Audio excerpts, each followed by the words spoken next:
আমার নাম রিয়া। রিয়া, বাড়ি কোথায়, জন্ম জেলা? আমার হোম ডিস্ট্রিক্ট পাবনা। পাবনাতে। আর ভাঙ্গুরা থানা। আচ্ছা, এবং আপনি বর্তমানে বয়স কত আনুমানিক? বর্তমানে 24। 24। পেশায় কিছু করছেন? হ্যাঁ। আচ্ছা, কি করছেন? আমি এখন বর্তমানে পুলিশ ডিপার্টমেন্টে আছি। পুলিশ ডিপার্টমেন্টে আছেন, ঠিক আছে, বলুন। আমার শুরু থেকে মনে আছে যেখান থেকে আমরা ওইভাবে খুব একটা ধনী ফ্যামিলিও না, আবার খুব একটা যে গরিব ফ্যামিলি সেটাও না।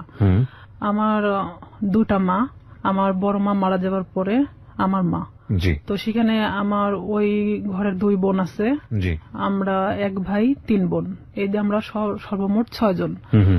আমার যে মা মারা গেছে সে অনেক ছোট রেখে বাচ্চাদের রেখে মারা যায়।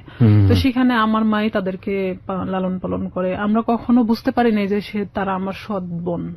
এভাবে এখনো আমাদের এই ফ্যামিলিটা এভাবেই আছে। আমার বাবা কি করতেন? আমার বাবা কৃষক। আমরা যখন ছোট ছিলাম তখন আমার বাবা রিক্সাও চালাতো। তো সেখানে আমরা সার্ভিস লাইফে 3 জন আছি, আমি, আমার ছোট বোন আর আমার ভাই। 3 জনই আমরা পুলিশ ডিপার্টমেন্টে আছি। আমি বলি গর্বের বিষয় যে আমার বাবা একজন কৃষক কিংবা রিক্সা চালক হিসাবে আমাদেরকে যেখানে নিয়ে আসছে, এটা অনেক বড় বিষয়। নিশ্চয়ই। আমার বাবা অন্যের জমি চাষ করত, অন্যের জমি লিজ নিত, বর্গা নিত, নিয়ে চাষ করে আমাদের জীবনটা এভাবেই চলতো। কিন্তু কখনো আমরা যে 5 বোন 1 ভাই, আমার বাবা কখনো অন্যের কাছে হাত পাততে দেয়নি। আমরা যতটুকুন পাইতাম কখনো আমরা বুঝি নাই অভাবটা, কারণ আমাদের বুঝতে দিত না। ঈদের সময় আসলে আমাদেরকে সবাইকে যেভাবেই হোক না কেন ড্রেস দিত। দেখা যেত আমার যে বড় বোন ছিল তাকে ড্রেস দিতেই হবে। তো আমি না এরকম আগে থেকেই ভাবতাম, আমার বাবা তো আসলে একজন কৃষক, সে আমাকে ঈদে দিলে পরের ঈদে হয়তো অন্যজনকে দিবে। কিন্তু আমার বড় বোনের মধ্যে এটা ছিল না। কিন্তু ও মানুষ হিসেবে খুব ভালো একটা মানুষ। কিন্তু সেখানে আমার ভাই তো বড় ছিল, আমাদের 3 বোনের বড় ছিল। ভাই তো ইচ্ছা করলে কিছু করতে পারতো, কিন্তু সে একটা অন্যরকম কোয়ালিটির। তার সাথে কখনো কথা বলা যেত না, রাগান্বিত, সে যেটা ভাববে সেটাই। তো এরকম দেখা গেল যে সে যখন এসএসসি পরীক্ষা দেওয়ার পরে সে ফেল করে, কারণ অন্যরকম বন্ধু বান্ধবের সাথে মিশতো, বিভিন্ন করতো। তো বাবা অনেক করতো যে আমার তো একটাই ছেলে আর ভবিষ্যৎ প্রজন্ম তো আমার এটাই। আমার বাবা দেখা যেত আমার ওই 2টা বোনকে বিয়ে দিয়ে দিছে, আমার বড় মায়ের, আর আমার বোন যেটা বড় তাকেও বিয়ে দিয়ে দেয়। তো দেখে আমার চাচা কিংবা আমার ফুপারা সবাই মিলে ভালো ভালো দেখে বিয়ে দিছে। দেওয়ার পরে তো এখন থাকলাম আমি। আপনার বয়স কত তখন? তখন আমার বয়স 13 বছর। আচ্ছা। তখন দেখা যায় তো বিভিন্ন সময় আমাকে বিভিন্ন ছেলেরা দেখতে আসতো, কিন্তু এটা আমি পছন্দ করতাম না। আমার চিন্তা ভাবনা ছিল পড়াশোনা করব, আমি নিজের পায়ে নাও দাঁড়ালে আমি একটা ম্যাচিউরড হওয়ার পরে বিয়ে করব, এরকম আমার চিন্তা ভাবনা ছিল। তো সেখানে দেখা যাচ্ছে যে আমার চাচা চাচিরা যারা আছে আমাদেরকে নিয়ে অনেক রকম কথা বলতো, কারণ তাদের 2 ছেলে 2 মেয়ে, 2 ছেলেই শিক্ষিত, 2টা মেয়ে শিক্ষিত। তো সেখানে তাদের চেয়ে আমরা একটু হলেও নিম ছিলাম, কারণ আমার বাবা যখন ছোট ছিল তখন আমার চাচাকে সেই বিয়ে পর্যন্ত সেই পড়াইছে। আমার বাবা ছোট ছিল তারপরও তাকে পড়াইছে আমার বাবা। তো সেখানে আমার ভাইকেও অনেক বোঝানো হয়, সে পড়াশোনা বাদ দিয়ে দেয় অলরেডি, যা তার ভালো লাগে না। ভালো লাগে না, তুমি কিছু একটা করো। আমার বাবার কথা যে কিছু একটা করো, কারণ তোমাকে আমি কত বছর বসায় রাখে খাওয়াবো। আমার ভাই বলে যে আমি কিছু করতে পারবো না, সে একদম চাচাছোলা কথা বলে, বিভিন্ন সময় মাকে মারতে যায়। এক কথায় যে সে অন্যরকম একটা কোয়ালিটির মানুষ। সবার বড় ছিল উনি। হ্যাঁ, উনি কাজ করছে, এগুলো করে, বন্ধু বান্ধবের সাথে মেশে। ও যেখানে 16-17 বছর বয়স, আর ও যাদের সাথে মিশতেছে তাদের 25-26 বছর বয়স। আইসে দেখা যেত কেউ কথা বললে তারাই মারতো ধরে। যেহেতু আমরা ছোট ছিলাম, আমার 5 বোনের মধ্যে আমি সবসময় রুখে দাঁড়াতাম। তো আমি বলতাম, কেন তুমি মাকে মারতে যাবা, দোষটা তো তুমি করছো, তুমি পড়াশোনা করো না, তুমি বন্ধু বান্ধব নিয়ে আড্ডা দাও। তার কথা যে আমি কেন এই কথাগুলো বলবো। তার ইচ্ছা, বাবা থেকে টাকা যাচ্ছে, ওকে দিতে হবে। নেশা করতো না, কিন্তু তাস খেলতো, এটা খেলতো, সেটা খেলতো। আমার বাবা যখন দিত না তখন দেখা যেত যে ও বিভিন্ন সময় মাঠ থেকে নিয়ে যেত, মাকে জোরপূর্বক ভাবে মাঠ থেকে কারাছেড়া করে নিত, এরকম। তো এই সময়টা কি আপনি লেখাপড়া করছিলেন নাকি? লেখাপড়া আমি তখন স্টাডিং রানিং এ আছি। কোন ক্লাসে পড়ছিলেন তখন? আমি তখন 6-7 এ পড়ছেন। আচ্ছা। আমার ভাই প্রতিনিয়ত আমাকে দেখতে পারে না। ও যদি খাইতে বসে সেখানে যদি আমি যাই, ও ওখান থেকে উঠে চলে যাচ্ছে, কিংবা ভাতের প্লেটটা আর যদি ফেলে দিল। আমি যদি কারোর সাথে কথা বলি, দেখা যাচ্ছে সেটা নিয়ে এসে বাড়িতে তিলকে তাল বানানো হচ্ছে। মানে বিভিন্ন, যেটা ধর্তব্য তুল্যের মধ্যে বলাই চলে না। অলওয়েজ সময় মানে আমার দোষটা খুঁজে বেড়াতো, কারণ আমি সবসময় প্রতিবাদী ছিলাম। আমি আমার বাবার পক্ষে ছিলাম, আমার মার পক্ষে ছিলাম। আমার বাবা যখন কৃষক, উনি যখন মাঠে কাজ করত, আমি হেল্প করতাম। বর্ষার শেষে আপনার রসুন, পেঁয়াজ এগুলো অনেক কিছু গাড়া হয়। ওকে। তো সেই সময় আমি আমার বাবার সাথে গিয়ে আমি ওই পেঁয়াজ রসুনগুলো আমি গাড়তাম। মানে দিনের পর দিন এভাবে আমি জমিতে কাজ করতাম। হ্যাঁ, জমিতে কাজ করতাম। তো এলাকার সবাই বলতো যে এটা যদি অমুকের মেয়ে না হয় ছেলে হতো, ভবিষ্যতে অনেক কাজ হতো। তবে আমি পুলিশ ডিপার্টমেন্টে আসার আগে থেকে আমার স্বপ্ন ছিল যে আমি পুলিশ ডিপার্টমেন্টে জব করব। এটা কেন আপনার স্বপ্ন ছিল? এটা জানি না কেন, নয় যে আমি ছোট থেকে অনেক লম্বা ছিলাম। গ্রামের মানুষ সবাই আমাকে সেনাবাহিনী বলে ডাকতো। তো সেখানে দেখা যেত আমার মধ্যে সেই সময় থেকে একটা জিনিস কাজ করতো যে আমি একটা ডিফেন্সে জব করব। ডিফেন্সে জব করবেন? আচ্ছা। হ্যাঁ, এটা আমার মধ্যে ইচ্ছা ছিল তখন থেকেই। তো সেখানে আমি যখন বাবার দিকটা দেখতে গেলে আমার পড়াশোনার দিকটাকে একটু হলেও পিছিয়ে যেতে হয়। শুক্রবার সারাদিন আমি আমার বাবার সাথে কাজ করতাম। সে ধান নিয়ে আসতো, আমি তার বোঝা উঠায় দিতাম মাথায়, যে মানে অনেক দূরে, আমার বাড়ি ছেড়ে না হলে 1-1.5 কিলো দূরে। অথচ আমার ভাই কখনো কাজ করতো না। আমার 5 বোনের মধ্যে আমি মানে সবচেয়ে একজন প্রিয় মানুষ ছিলাম। ওকে। আবার নিরীহ একটা বাচ্চা ছিলাম। তো এর মধ্যে আমি যখন 7-এ, যখন আমি উঠি 7-এ ওঠার পরে, তখন আমি হ্যান্ডবল খেলাতে নাম দেই স্কুলে। তো স্কুলে যখন আমি হ্যান্ডবলের নাম দেই, তখন সেখানে আমি এসএসসি পর্যন্ত খেলাধুলা যখন করছি, তখন আমি কিন্তু রাজশাহী বিভাগ পর্যন্ত খেলছি। ওরে বাবা! আমার ইচ্ছা ছিল যে আমি একসময় খেলোয়াড় হব। আচ্ছা। তো এখান থেকে আমার এক বেস্ট ফ্রেন্ড ছিল রূপা। রূপার বাড়ি আর আমার বাড়ি 2 বাড়ি পরে। তো রূপার সাথে আসলে কেউ মিশতো না, কারণ ওর বাবা নিজে থেকে ওকে গানের জগতে ঠেলে দেয়। গান তো দূরের কথা, ওকে নিয়ে মানে এক ধরনের দেহ ব্যবসা করানো হয়। ওর বাবা নিজেই করাতো, যেটা ওর পছন্দ ছিল না। ও আমার সাথে ডিসকাস করতো। এই জিনিসটা আমার ভাই আরো মানে নিতে পারে না, যে কেন আমি রূপার সঙ্গে মিশি। কিন্তু রূপা আমি একই ক্লাসে একই সাথে পড়াশোনা করতাম। বিভিন্ন সময় আমার কাছে আসতো, মানে বইয়ের জন্য কিংবা কোনো কিছুর জন্য। এটা নিয়ে আমার সাথে অনেক সিনক্রেট করতো, আমারে মারতো ধরে। একদিন আমার বইগুলোই পোড়ায় দিছে, যে তোর বই পোড়ায় দিলে তাহলে তোর কাছে আসবে না সে। আমি অনেক কান্নাকাটি করি। পরে আমার বাবা আবার বই কিনা দেয়। রূপার সাথে আমি তখন গভীরভাবে মিশে যাই, যে কেন তার সাথে আমাকে মিশতে দিচ্ছে না। আমি তার সাথে মিশতে থাকি। আমি যখন 8-এ উঠবো, সেই সময় রূপা হঠাৎ করে একদিন মানে ঘুমের ট্যাবলেট খায়। মানে আপনি জানতেন না ওর ঘুমের ওষুধ খাওয়ার কারণটা কি? ওর ঘুমের ওষুধ খাওয়ার কারণটা আমি জানতাম, আগে থেকে জানতাম, কিন্তু ও যে সেদিন খাবে এটা আমি জানতাম না। কারণ ওর বাবা নিজে থেকে দেখা যেত এমন এমন মানুষকে টাকা নিয়ে তার সাথে থাকতে বাধ্য করতেছে, যেটা হয়তো একটা মেয়ের পক্ষে সম্ভব না। যে রূপা এই জিনিসটা পছন্দ করতো না, আর তারপর ওর বাবা এটাকে বাধ্য করতো। ওর পুরো ফ্যামিলি ওকে বাধ্য করতো। তো সেখানে ও অনেক কান্নাকাটি করতো আমার কাছে আসে। তো এর মধ্যে ও একজনকে পছন্দ করতো, নাম হলো আনন্দ। উনি ছিল হিন্দু, রূপা মুসলমান। ও একজন বিবাহিত ছেলে ছিল। ভালোবাসার প্রলোভন দেখে অনেকদিন ওকে ইউজ করছে। আনন্দ ওকে মানে ফুললি না করে দেয়, তখনও এই কাজটা করছে। তো ও যখন এই কাজটা করবে, তার কিছু সময় আগেও আমার কাছ থেকে ঘুরে গেছে। ও যে 2 দিন খাইছিল না, এটাও আমি জানতাম না। তো এর মধ্যে গিয়ে ও অত ঘুমের ট্যাবলেট খেয়ে নিছে। নেওয়ার পর পরের দিন সকালবেলা রূপার মা আমাদের বাড়িতে আসছে। আমার মেয়ের কি হয়েছে, আমার ভাই ওখানে বসে। তো বলতেছে ও ঘুম থেকে উঠতেছে না, ওর মুখ দিয়ে টিয়া বের হচ্ছে। আমি কিছুই জানতাম না তখন পর্যন্ত, বিষ খাইছে না ঘুমের ওষুধ খাইছে না কি খাইছে। তখন আমি চলে গেলাম ওদের বাড়িতে। যাওয়ার পরে দেখি যে হ্যাঁ, ওর মুখ দিয়ে অনেক গুলটানি বেরোচ্ছে। তখন আমি ওকে অনেক জাগানোর চেষ্টা করি, তো জাগে না। পরে আমি জানতামও না যে ও কি খাইছে। তখন ভাবতেছি যে কে আসলে হসপিটালে নিয়ে যাওয়া উচিত। ওর মা ওর বাবা কি করলো, ওকে উঠায় রাস্তায় ফেলে দিয়ে গেল, যে তোর বেস্ট ফ্রেন্ড মারা গেলে তুই দায়ী। তখন আমার ভাই তো আমার ওখানে খুব মারলো।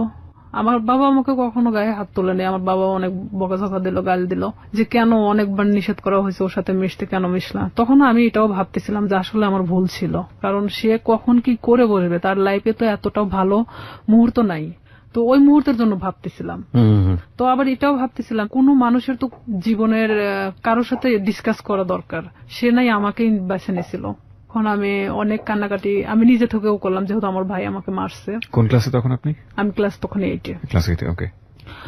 তখন আমি অনেক কান্নাকাটি করার পরে তখন তারপরেও আমি ওকে ছাড়তেছি না, যে ও যদি মারা যায় তাহলে তো এটা তো আমার প্রবলেম হয়ে যাবে। তো আমি আমার বাবাকে অনেক রিকোয়েস্ট করলাম, চলো আমাদের বাড়িতে নিয়ে যাই। এলাকার কিছু ডাক্তার আছে যে ওই যে সাইকেলে করে ডাক্তারি করে বেড়ায়, তো ওনাকে নিয়ে আসা হলো। তখন উনি বলতেছে যে আসলে ওকে হসপিটালে ভর্তি করা উচিত, ওকে এখানে রাখলে মারা যেতে পারে। তখন আমরা নিজে থেকে তাকে হসপিটালে ভর্তি করি। তার 3 দিন পরে সে একটু স্বাভাবিক হয়। তখন আমি ওকে ওখানেই জিজ্ঞেস করি, রূপা কেন তুমি এটা করছো, আর তোমার জন্য তোমার ফ্যামিলি আমাকে হ্যারেস করতেছে। রূপা ও তো তখন খুব একটা ভালো কথা বলতে পারতো না। রূপা বলতেছে যে কেন আমাকে এই ধরনের কাজ করাতে বাধ্য করা হয়। তো এখানে এলাকার লোকজনও ওনাদেরকে এক ঘরে করে রাখছিল। যে লোকটার সাথে এটা করা হয়েছিল সে লোকটা এসে ওর বাবার চাপ দিছিল টাকার জন্য, যে যেহেতু তার মেয়ে এটা করবে না তাহলে তো 10,000 টাকা নিছে, টাকাটা তো ফেরত দিতে হবে। ও যখন ঘুমের ট্যাবলেটটা খাইছে, খাওয়ার আগে অনেক মারা হয়েছিল, পুরো শরীরটা ফাটানো ছিল। পরে ও আমাকে বলল যে দেখ আমাকে এভাবে মারছে, আমি কেন বাইসে থাকবো। আর তা আমি ওকে ডিরেক্টলি এভাবে বললাম যে তুই ঘুমের ট্যাবলেট কেন খালি, তুই তো বাইসে আছিস, পারলে মারা যাতিস, তো এভাবে বেঁচে থাকার সে মারা যাওয়াটা অনেক ভালো না। তো ওরা হলো 2 বোন, সেখানে আমার বাবা যদি 5টা মেয়েকে পালতে পারে, সে কেন 2টা মেয়েকে পালতে পারবে না? তার বাবার জমি আছে, কিন্তু আমার বাবার তো কোনো জমি নাই। তাকে আমি এই কথাগুলো বোঝাতে থাকি যে রূপা দেখো, তুমি নিজে থেকে এখন নিজেকে দাঁড়ানো শেখো। তো সেখানে রূপা বাড়িতে আসে, ও ওখান থেকে চলে যাওয়ার সিদ্ধান্ত নেয়, যে যেখানে ইচ্ছা চলে যাবে। তখন আমি বলি না, এটা অসম্ভব। আমার মাও বলে যে আমার মেয়েকে যেখানে জড়ানো হয়েছে সেখানে তো তুমি এখান থেকে চলে গেলে তখন তারা আরো পেয়ে বসবে। তুমি তোমার বাড়িতে যাও, বাড়িতে যাওয়ার পরে সবার সামনে বলো যে আমি এই ফ্যামিলিতে থাকতে চাই না, তারপরে তুমি যেখানে ইচ্ছা চলে যাও। পরে তাকে আমরা বাড়িতে নিয়ে আসি। নিয়ে আসার পরে আমার বড় চাচা, তারপরে এলাকার কিছু লোকজন, চেয়ারম্যান নিয়ে তার বাড়িতে যাওয়া হয়। যাওয়ার পরে রূপা এক কথায় বলে যে আমি এগুলো করতে পারবো না, যার কারণে আমি সুসাইড করতে চাইছি। তো এখানে তো আসলে রিয়ার সাথে কোনো ইয়ে ছিল না, ও আমার সম্পর্কে জানতো এটাই। তখন ওর ফ্যামিলির সামনে, সবার সামনে যখন এই কথাটা বলার পরে তখন ওর ফ্যামিলি বলতেছে যে না, ওকে ফুসলাইছে, ও ঠিক আছে আমাকে দোষ দিচ্ছে। ও সবার সামনে বলল না, ওর কোনো দোষ নাই, আমি আজকে থেকে এখান থেকে চলে যাবো, আমার যেখানে ইচ্ছা চলে যাবো, আমি এই ফ্যামিলিতে থাকতে চাই না। তখন ও নিজের ইচ্ছায় ওর বাসা থেকে ওর কাপড় চোপড় যা ছিল নিয়ে বের হয়ে চলে যায়। তো সেখান থেকে আমি এক কথায় যে নিঃসঙ্গ হয়ে পড়ি, একা। তখন দেখা যাচ্ছে যে আমার ভাইয়ের সাথে একটা ছেলে পড়তো, ছেলেটার নাম হলো শামীম। তো এই শামীম, আমি তাকে তখন ভাই বলে ডাকতাম, যেহেতু আমার ভাইয়ের ফ্রেন্ড। তো আমাদের বাড়িতে অনেক আগে থেকে ওঠা বসা, সেটা আমি বলতে পারবো না যে কবে থেকে। আমার মনে হয় যে জ্ঞান হওয়ার পর থেকে তাকে দেখতেছি। সে আমাদের বাড়িতে ওঠা বসা করতো, আমি ওইভাবে কখনো তাকে দেখি নাই। আমি আবার কিছু জিনিস নিয়ে ভাবতাম যে আসলে আমার কিছু করা দরকার, পড়াশোনার খরচটাও বেড়ে যাচ্ছে, আর এখানে দেখা যাচ্ছে যে আমি নিজের পায়ে এখন থেকেই দাঁড়াতে চাই। তো সেখানে আমার বাসাটা আসলে প্রপার থেকে 1 কিলো ভিতরে, খুব একটা দূরে না। মাঝখানে একটা অফিস আছে, ডিশ লাইন অফিস। তো সেই ডিশ লাইন অফিসে মেয়েদেরকে নিয়োগ দেওয়া হচ্ছিল যে তারা বিল কালেক্ট করবে। তো 4,500 থেকে 5,000 টাকা বেতন হবে। আমি যদি এই কাজটা করি তাহলে দেখা যাচ্ছে যে অন্তত আমি আমার নিজেকে নিজে চালাতে পারবো, এমনকি আমি একটু হলো নিজের লাইফটাকে বুঝতে শিখবো। তো ওনারা বলতেছে যে তুমি আমাদের ফিক্সড বেতন হলো 4,500 টাকা, আমরা তোমাকে কিছু এলাকা দেবো, সেই এলাকাটা নেওয়ার পরে তুমি যদি চাও যে হ্যাঁ আমি তার চেয়ে বেশি নিতে পারবো, তাহলে তোমার বেতনটা বাড়বে। আর যদি তুমি সেই এলাকার মধ্যেই থাকো যে এর চেয়ে আমি বেশি পারবো না, তাহলে তোমার 4,500 টাকার বেশি হবে না। আমাকে সব কথা খুলে বলা হয়। প্রথম মাসটা আমি 350 কার্ড নেওয়া হয়, 4টা এলাকায় 350 কার্ড ছিল, 350 ডিশ লাইন ছিল। তখন আমার তো নিজের এলাকা, প্রপার থেকে আমার বাড়ি যতটুকুন দূরে এতটুকুনের মধ্যে সবকিছু। তো একটা বাড়িতে দেখা যাচ্ছে 2টা-3টা করেও ডিশ লাইন থাকে। তো 350 কার্ড খুব একটা বেশি জায়গা না। আমার ভাই এটা পছন্দ করতো না, কিন্তু আমার বাবা পছন্দ করতো। তো সেখানে আমি যখন এই কার্ড নিয়ে প্রথম বাড়ি বাড়ি যাই, তাদেরকে আমি বলে আসি যে দেখেন আমি তো প্রত্যেকদিন আসতে পারবো না, হয়তো একটা এলাকায় আমি 1 দিন করে ঢুকবো, আপনারা একটু টাকাটা রাইখে দিয়েন, বেশি তো না 100 টাকা করে রাইখে দিয়েন, আমি এসে নিয়ে যাব। তো আমি এভাবেই যখন বিল কালেক্ট করতে থাকি, আমার দেখা যেত যে মাসে 3 দিন বের হলেই হয়ে যেত। আমি ইচ্ছা করলে আরো মানে জায়গা নিতে পারি। ডিশ লাইনে আপনি মেয়ে হয়ে হয়ে বিল কালেক্ট করতেন, কোনো হ্যাঁ, সমস্যা হতো না? আমাদের ওখানে সবাই মানে সব মেয়েরা করে মেয়েরা সব কাজ। করে। আচ্ছা আচ্ছা, ওকে, খুব ভালো তো। হ্যাঁ, তো আমি আমার স্কুল শেষ করে আমি যখন হাঁটে আসতাম ওই এলাকা দিয়ে, তখন আমি ওই বিল কালেক্ট করতে করতে চলে আসতাম। এটা শামীমের বাড়ির মধ্যেও পড়ছে আমার এলাকাটা। জি। তখন শামীমের বাসা তো ওই ডিশ লাইনের অফিস থেকে 200-300 গজ দূরে হবে। একদিন হঠাৎ করে শামীম আমাদের বাড়িতে আসে। উনি কি মানে সম্পর্কে কি হতো আপনাদের? সম্পর্কে আমার ভাইয়ের বন্ধু। আপনার ভাইয়ের বন্ধু হতো? হ্যাঁ, ওকে। ওইভাবে চিনা, কিন্তু আমি কখনো কথা বলতাম না। হঠাৎ যদি কথা বলতাম মানে ভাইয়া হিসাবে কথা বলতাম। সে আমার 10 বছরের সিনিয়র ছিল। উনি আমাকে একদিন এসে খোঁজ করে আমার মার কাছে। মাকে এসে বলতেছে যে রিয়া কোথায়? তো আমার মা বলতেছে ভিতরে আছে। এখন আমাকে ডাক দিল, আমি আসলাম। তো বলতেছে যে তোমার নাম্বারটা দেওয়া যাবে? তো বললাম কেন? আমার মার সামনে বলতেছে। তো বললাম কেন? তো বলতেছে যে আসলে আমার তো 2 মাসের বিল দেওয়া হয় নাই, তো আমি তো এই মাসেও দিতে পারবো না, তো যখন দিব তখন তোমাকে আমি ফোন দেবো। তো বললাম ঠিক আছে। যেহেতু ভাইয়ের বন্ধু, সেখানে তো আমি কখনো এ ধরনের কোনো কিছুই ভাবি নাই তাকে নিয়ে। আমাকে যেদিন নাম্বারটা নিয়ে গেছে তার পরের দিন রাত্রে ফোন দেয়। এটা হলো 2007 সালের ঘটনা। আমি তখন ক্লাস 8 এর শেষের দিকে। আমি ফোনটা রিসিভ করলাম। রিসিভ করার পরে সে কথা বললো না। আর আমি ওনার নাম্বারটা চিনতামও না। কথা বলে না। তো 2-3 বার আমি ফোনটা রিসিভ করলাম। রিসিভ করার পর তখন রাত 12টা বাজে। আর 2007 সালের ওদিকে 12টার পরে যে 25 পয়সা মিনিট ছিল, তো সেই সময় ও আমারে ফোন দিত। তো ফোন দিত, আমি কথা বলি যে কে কে এরকম বলতাম। আর তখন ওইভাবে আসলে ব্ল্যাক লিস্ট এটা সেটা বুঝতামও না। জি। তো ওইভাবে তো ফোনটা ব্ল্যাক লিস্টও করতে পারতেছি না। এখন আমি তো বারবার বলতেছি কি আপনি কথা বলেন না কেন? তো হঠাৎ করে অন্য একটা নাম্বার থেকে ফোন দিছে। তো এখন বলতেছে রিয়া আমি শামীম। আমি বলতেছি কোন শামীম? তো বলতেছে যে তুমি আমাকে চেনো না? আমি বললাম না। তো আমি তখন বুঝতে পারছি যে শামীম বলতে তো উনি হবে। তো আমি বলতেছি না, আমি তো ঠিক চিনলাম না, আপনি কে? তো বলতেছে যে আমি তোমার ভাইয়ের বন্ধু। তো আমি বললাম হ্যাঁ বলেন। তো এত রাত্রে ফোন দিচ্ছেন কেন? তো বলতেছে যে তোমার সাথে আমার কিছু কথা ছিল। তা আমি বললাম ঠিক আছে বলেন, সমস্যা নেই। তো বলতেছে যে তোমারে কেউ একজন পছন্দ করে। তো আমি জানতাম, আমার এক ক্লাসমেট ছিল, ওর নাম ছিল হামিদুল। তো ও আমাকে এর আগে ঠিক 4-5 দিন আগে ও আমাকে মানে প্রপোজ করে, যেটা আমি অ্যাকসেপ্ট করি না। না করাতে তো আমি ভাবলাম যে ওরই বাড়ির পাশের, আবার ভাবলাম যে হয়তো ওকে ওই কথাটা বলছে যার কারণে আবার আমাকে এটা জানাচ্ছে। তো আমি বলতেছি আমি জানি যে কে। তো বলতেছে কে? তো বললাম হামিদুল। আমি ওকে পছন্দ করি না, ওকে নিষেধ করে দিয়েন, ও যেন আমাকে এই ধরনের মানে প্রস্তাব না দেয়। তখন বলতেছে আমি তো এটা জানতাম না যে হামিদুল তোমাকে পছন্দ করে। তাই আমি বলতেছি তাহলে আপনি কার কথা বলতেছেন? তো বলতেছে যে আমি আমার নিজের কথাই বলছি। সে ডিরেক্টলি এভাবে বলতেছে যে আমি আমার নিজের কথাই বলতেছি। সে যখন এইভাবে বলতেছে যে আমি আমার নিজের কথা বললাম, তখন আমি এক মুহূর্তের জন্য চুপ হয়ে গেছি যে সে কি বলে, এটা কি আদৌ সম্ভব যে আমার ভাইয়ের বন্ধু, তারপরে আমার চেয়ে 10 বছরের সিনিয়র। তো আমি সেখানে না বলে দিই যেটা ভাই কখনোই সম্ভব না। কারণ আপনি বলা চলে যে এটা বড় ফ্যামিলির ছেলে, সেখানে আমি কিন্তু এটাতে রাজি না, আপনি অন্য কোথাও দেখতে পারেন। আমি ডিরেক্টলি ভাবে বলে দিলাম। কারণ তখন পর্যন্ত আমার মধ্যে ইচ্ছা ছিল যে আমি শুধুমাত্র বড়ই হব, নিজের লাইফে এমন কিছু করব যেটা হয়তো সবার কাছে আমি উঁচু গলায় বলতে পারবো যে আমি লাইফে এত কষ্টের পরেও এখানে এসে দাঁড়াইছি। তো সেখানে ওর সাথে আমি ওখানেই শেষ করে দেই কথা। শেষ করে দেওয়ার পর আমি ওকে বলি যে আপনি আমাকে কখনো ফোন দিবেন না, আর যদি ফোন দেন তাহলে কিন্তু আমার ভাইকে বলে দেব। তখনও বলে যে না, বলার দরকার নেই, আমি কখনো ফোন দিব না। পরে আমিও চুপচাপ থেকে যাই, যেহেতু এটা তার আর আমার মধ্যে কথা হয়ে গেছে, আর সে তো আমাকে ফোন দিবে না বলছে। তো পরে যখন ও তার 5 দিন পরে আমারে ফোন দেয়, আমি তখন একটা এলাকাতে ছিলাম, মানে বিলটা ওঠাচ্ছিলাম, সে সময় আমারে ফোন দিছে অন্য একটা নাম্বার থেকে। তার যে কতগুলো নাম্বার ছিল আমি নিজেও বলতে পারি না, তার অনেক নাম্বার ছিল। সে বিভিন্ন সময় বিভিন্ন নাম্বার থেকে আমাকে ফোন দিত। বিভিন্ন ছেলেদের সাথেও কথা বলাতো, মানে হঠাৎ করে একটা অন্য কণ্ঠ। আমি যখন মানে বলতেছি কি আপনি, এটা সেটা জিজ্ঞেস করতেছি, তখন দেখা যাচ্ছে যে আবার ফোনটা মানে নিচে নেওয়ার পরে বলতেছে আমি অমুক। তা আমি যখন বললাম যে আচ্ছা আপনি এরকম কেন করতেছেন আমার সাথে, পরে ও এটা নিয়ে বলতেছে যে আমি সিরিয়াস তোমাকে পছন্দ করি।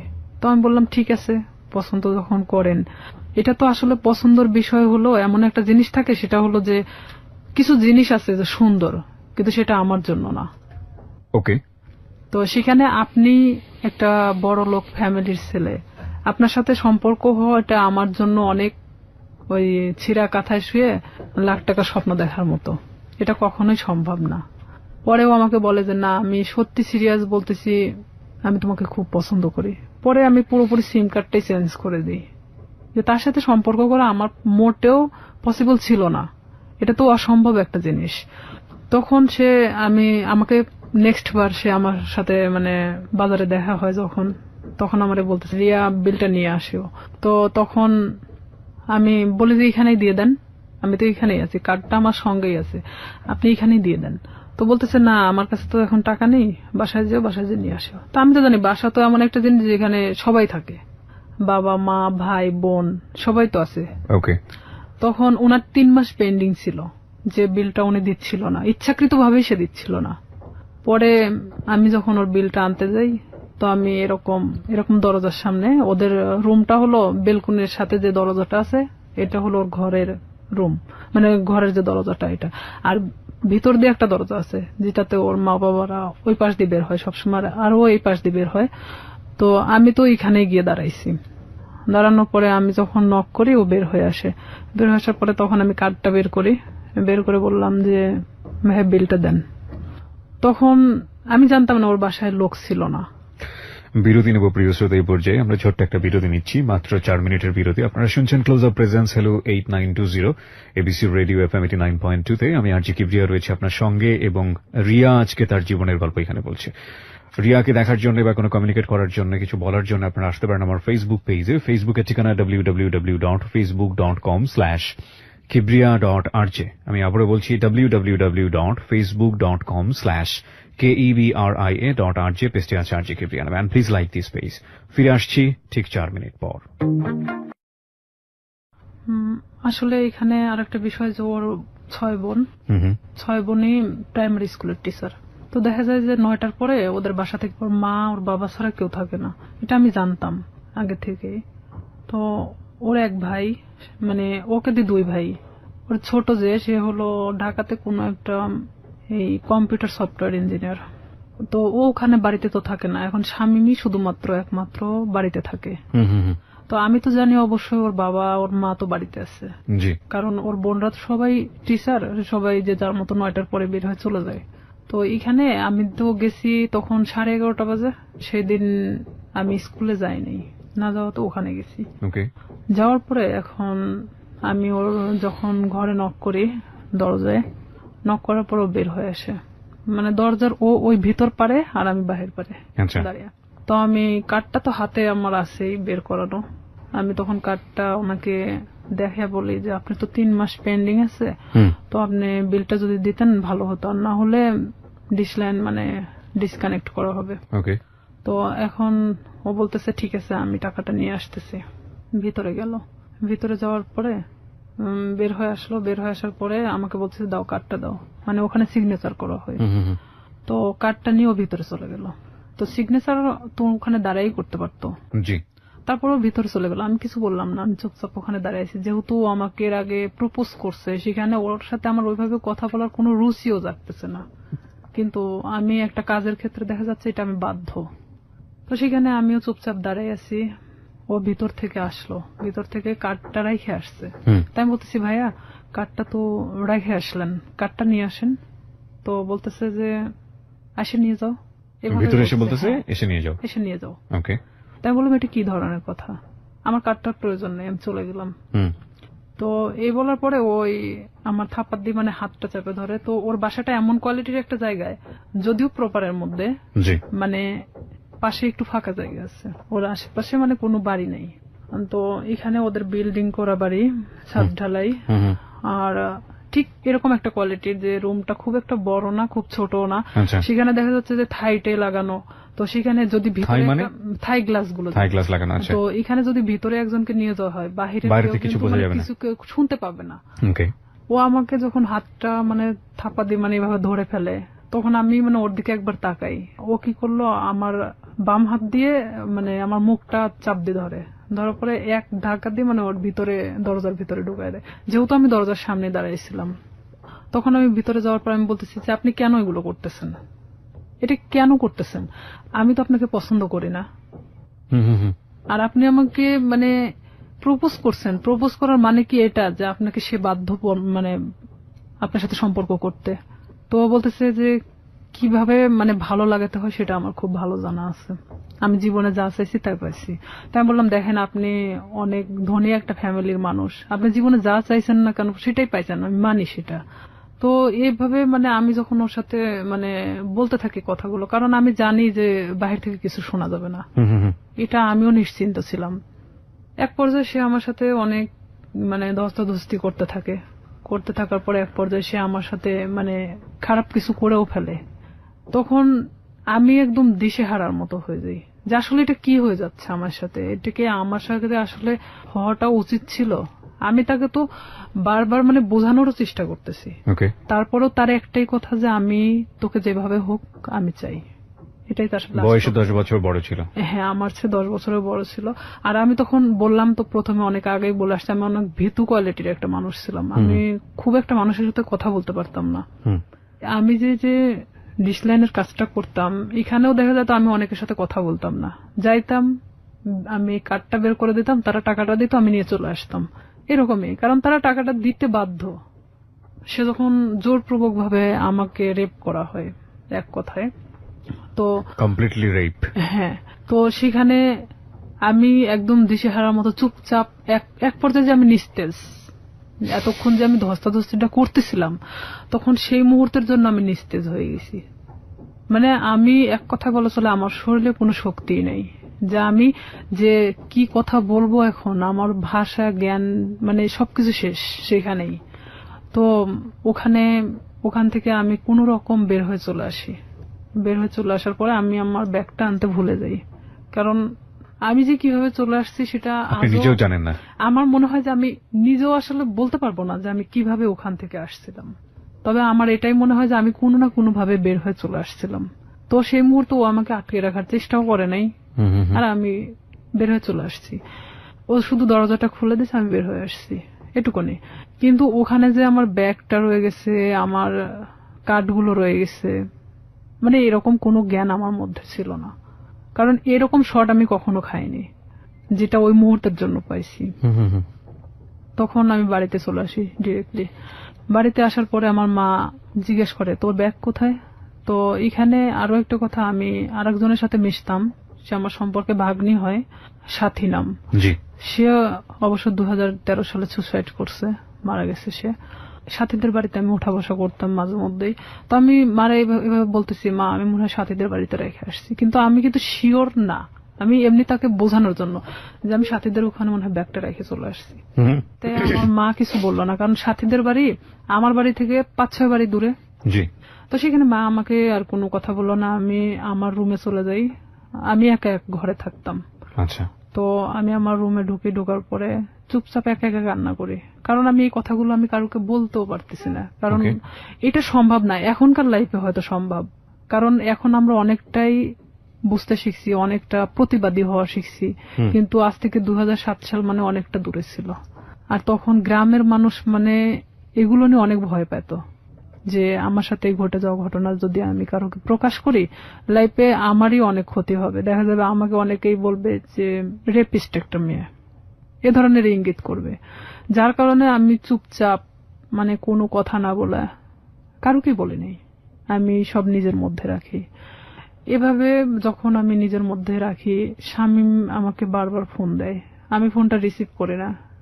রিসিভ না করাতে ও আমাকে প্রায় আমাদের এলাকায় এসে দাঁড়ায় থাকতো। আপনি এই যে এত বড় একটা ঘটনা ঘটে গেল, এরপরে আপনি কোথাও বিষয়টা শেয়ার করেননি কারোর সঙ্গে? কাউকে কিছু বলেননি? কারণ আমি তো আসলে ভাবতেছিলাম যে আমি এই কথাটা কিভাবে বলবো, যাকেই বলবো না কেন এটা তো বার্গেনিং হয়ে যাবে আর পুরো এলাকা ছাড়া যাবে, তখন আমি কিভাবে মানুষের সামনে মুখ দেখাবো? আমার তো সুসাইড ছাড়া তো উপায় ছিল না তখন, কারণ এটা মানে একটা গ্রাম্য মেয়ের কাছে যে কতটা লজ্জাজনক। কিন্তু আমি তো একটা গ্রামে বড় হয়েছি, সেখানে আমার কাছে অনেকটাই কষ্টের জনক ছিল, কারণ সেখানে দেখা যাচ্ছে যে আপনি কিছু নাও করলে আপনার কোনো একটা ব্যাড সাইড নিয়ে তারা সবসময় গবেষণা করে। আর এটা তো অনেক একটা বড় বিষয় ছিল। তখন আমি আমার ফ্যামিলির তো কারোকে জানাই নেই, বাট এখানে আমি যে সাথীর সাথেও মিশতাম, মানে এই রূপা চলে যাওয়ার পরে আমি সাথীরও কখনো বলি নাই যে আমার সাথে এরকম কিছু একটা হয়েছে। পরে এটা যখন ঠিক 1.5 মাস পর আমি কেন জানি বুঝতে পারি যে আমার মধ্যে কোনো একটা পরিবর্তন হচ্ছে। পরিবর্তনটা এরকম, হয়তো আমার কোনো কিছু ভালো লাগে না, খাইতে মন চায় না, উঠতে মন চায় না, বসতে মন চায় না, মানে আমি একটা অন্যরকম জিনিস ফিল করতেছি যে শরীরের ভিতরে। হ্যাঁ, যেটা এক কথায় যে আমি ঘুমাইলে উঠতে পারি না, মানে খালি ঘুমাতেই মন চায়। তারপরে আমার মা জিজ্ঞেস করতো যে তুই এরকম তো ছিলি না, খাওয়া দাওয়া বন্ধ, মানে কেমন একটা অন্যরকম। তাই আমি বলতাম যে আমি তো অনেক হাঁটাহাঁটি করি, যার কারণে আমার না ঘুমালে আর উঠতে মন চায় না, আমি বুঝতে দেয় না।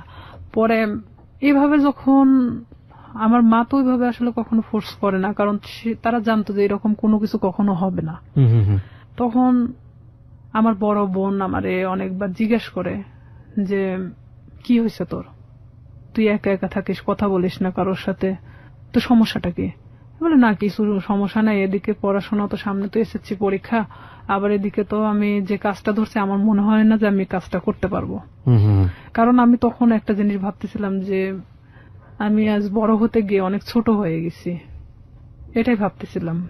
এরপরেও আপনাকে ফোন দিয়ে বারবার ডিস্টার্ব করতো, চাইতো? হ্যাঁ, সে বারবার আমাকে ফোন দিত, ফোন দিয়ে বলতো যে তুই কেন ফোনটা রিসিভ করিস না, এতবার ফোন দেওয়ার পর কেন রিসিভ করিস না, তুই তো গাড়ি করেই বলতো।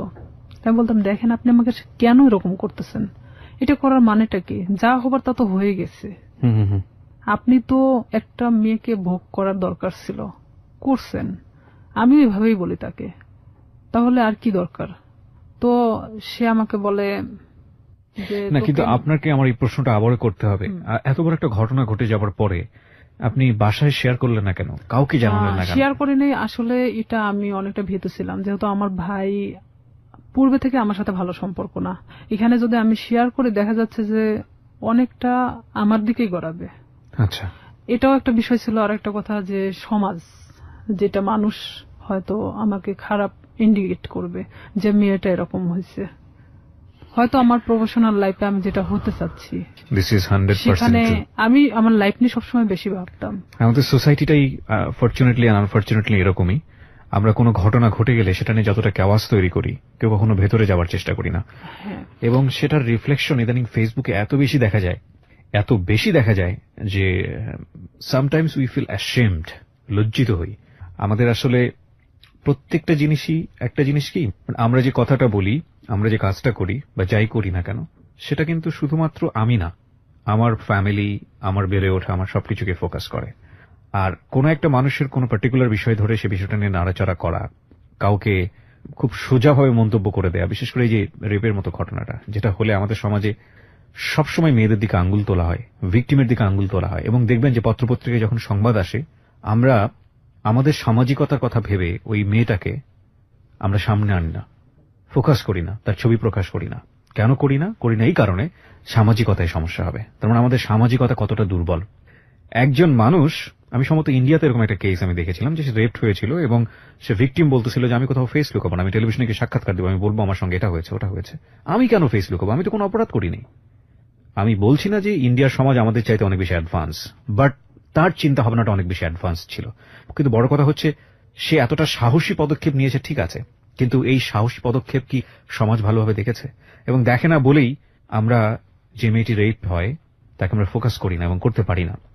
সো যেটা বলছিলেন আপনি, তারপরে যখন আপনি যে জায়গাটায় ছিলেন যে আপনি ফ্যামিলির কাউকে বিষয়টা শেয়ার করেনি এবং আপনি শরীরের মধ্যে একটা চেঞ্জ পাচ্ছিলেন, ঘুমাচ্ছেন তো ঘুমাচ্ছিলাম।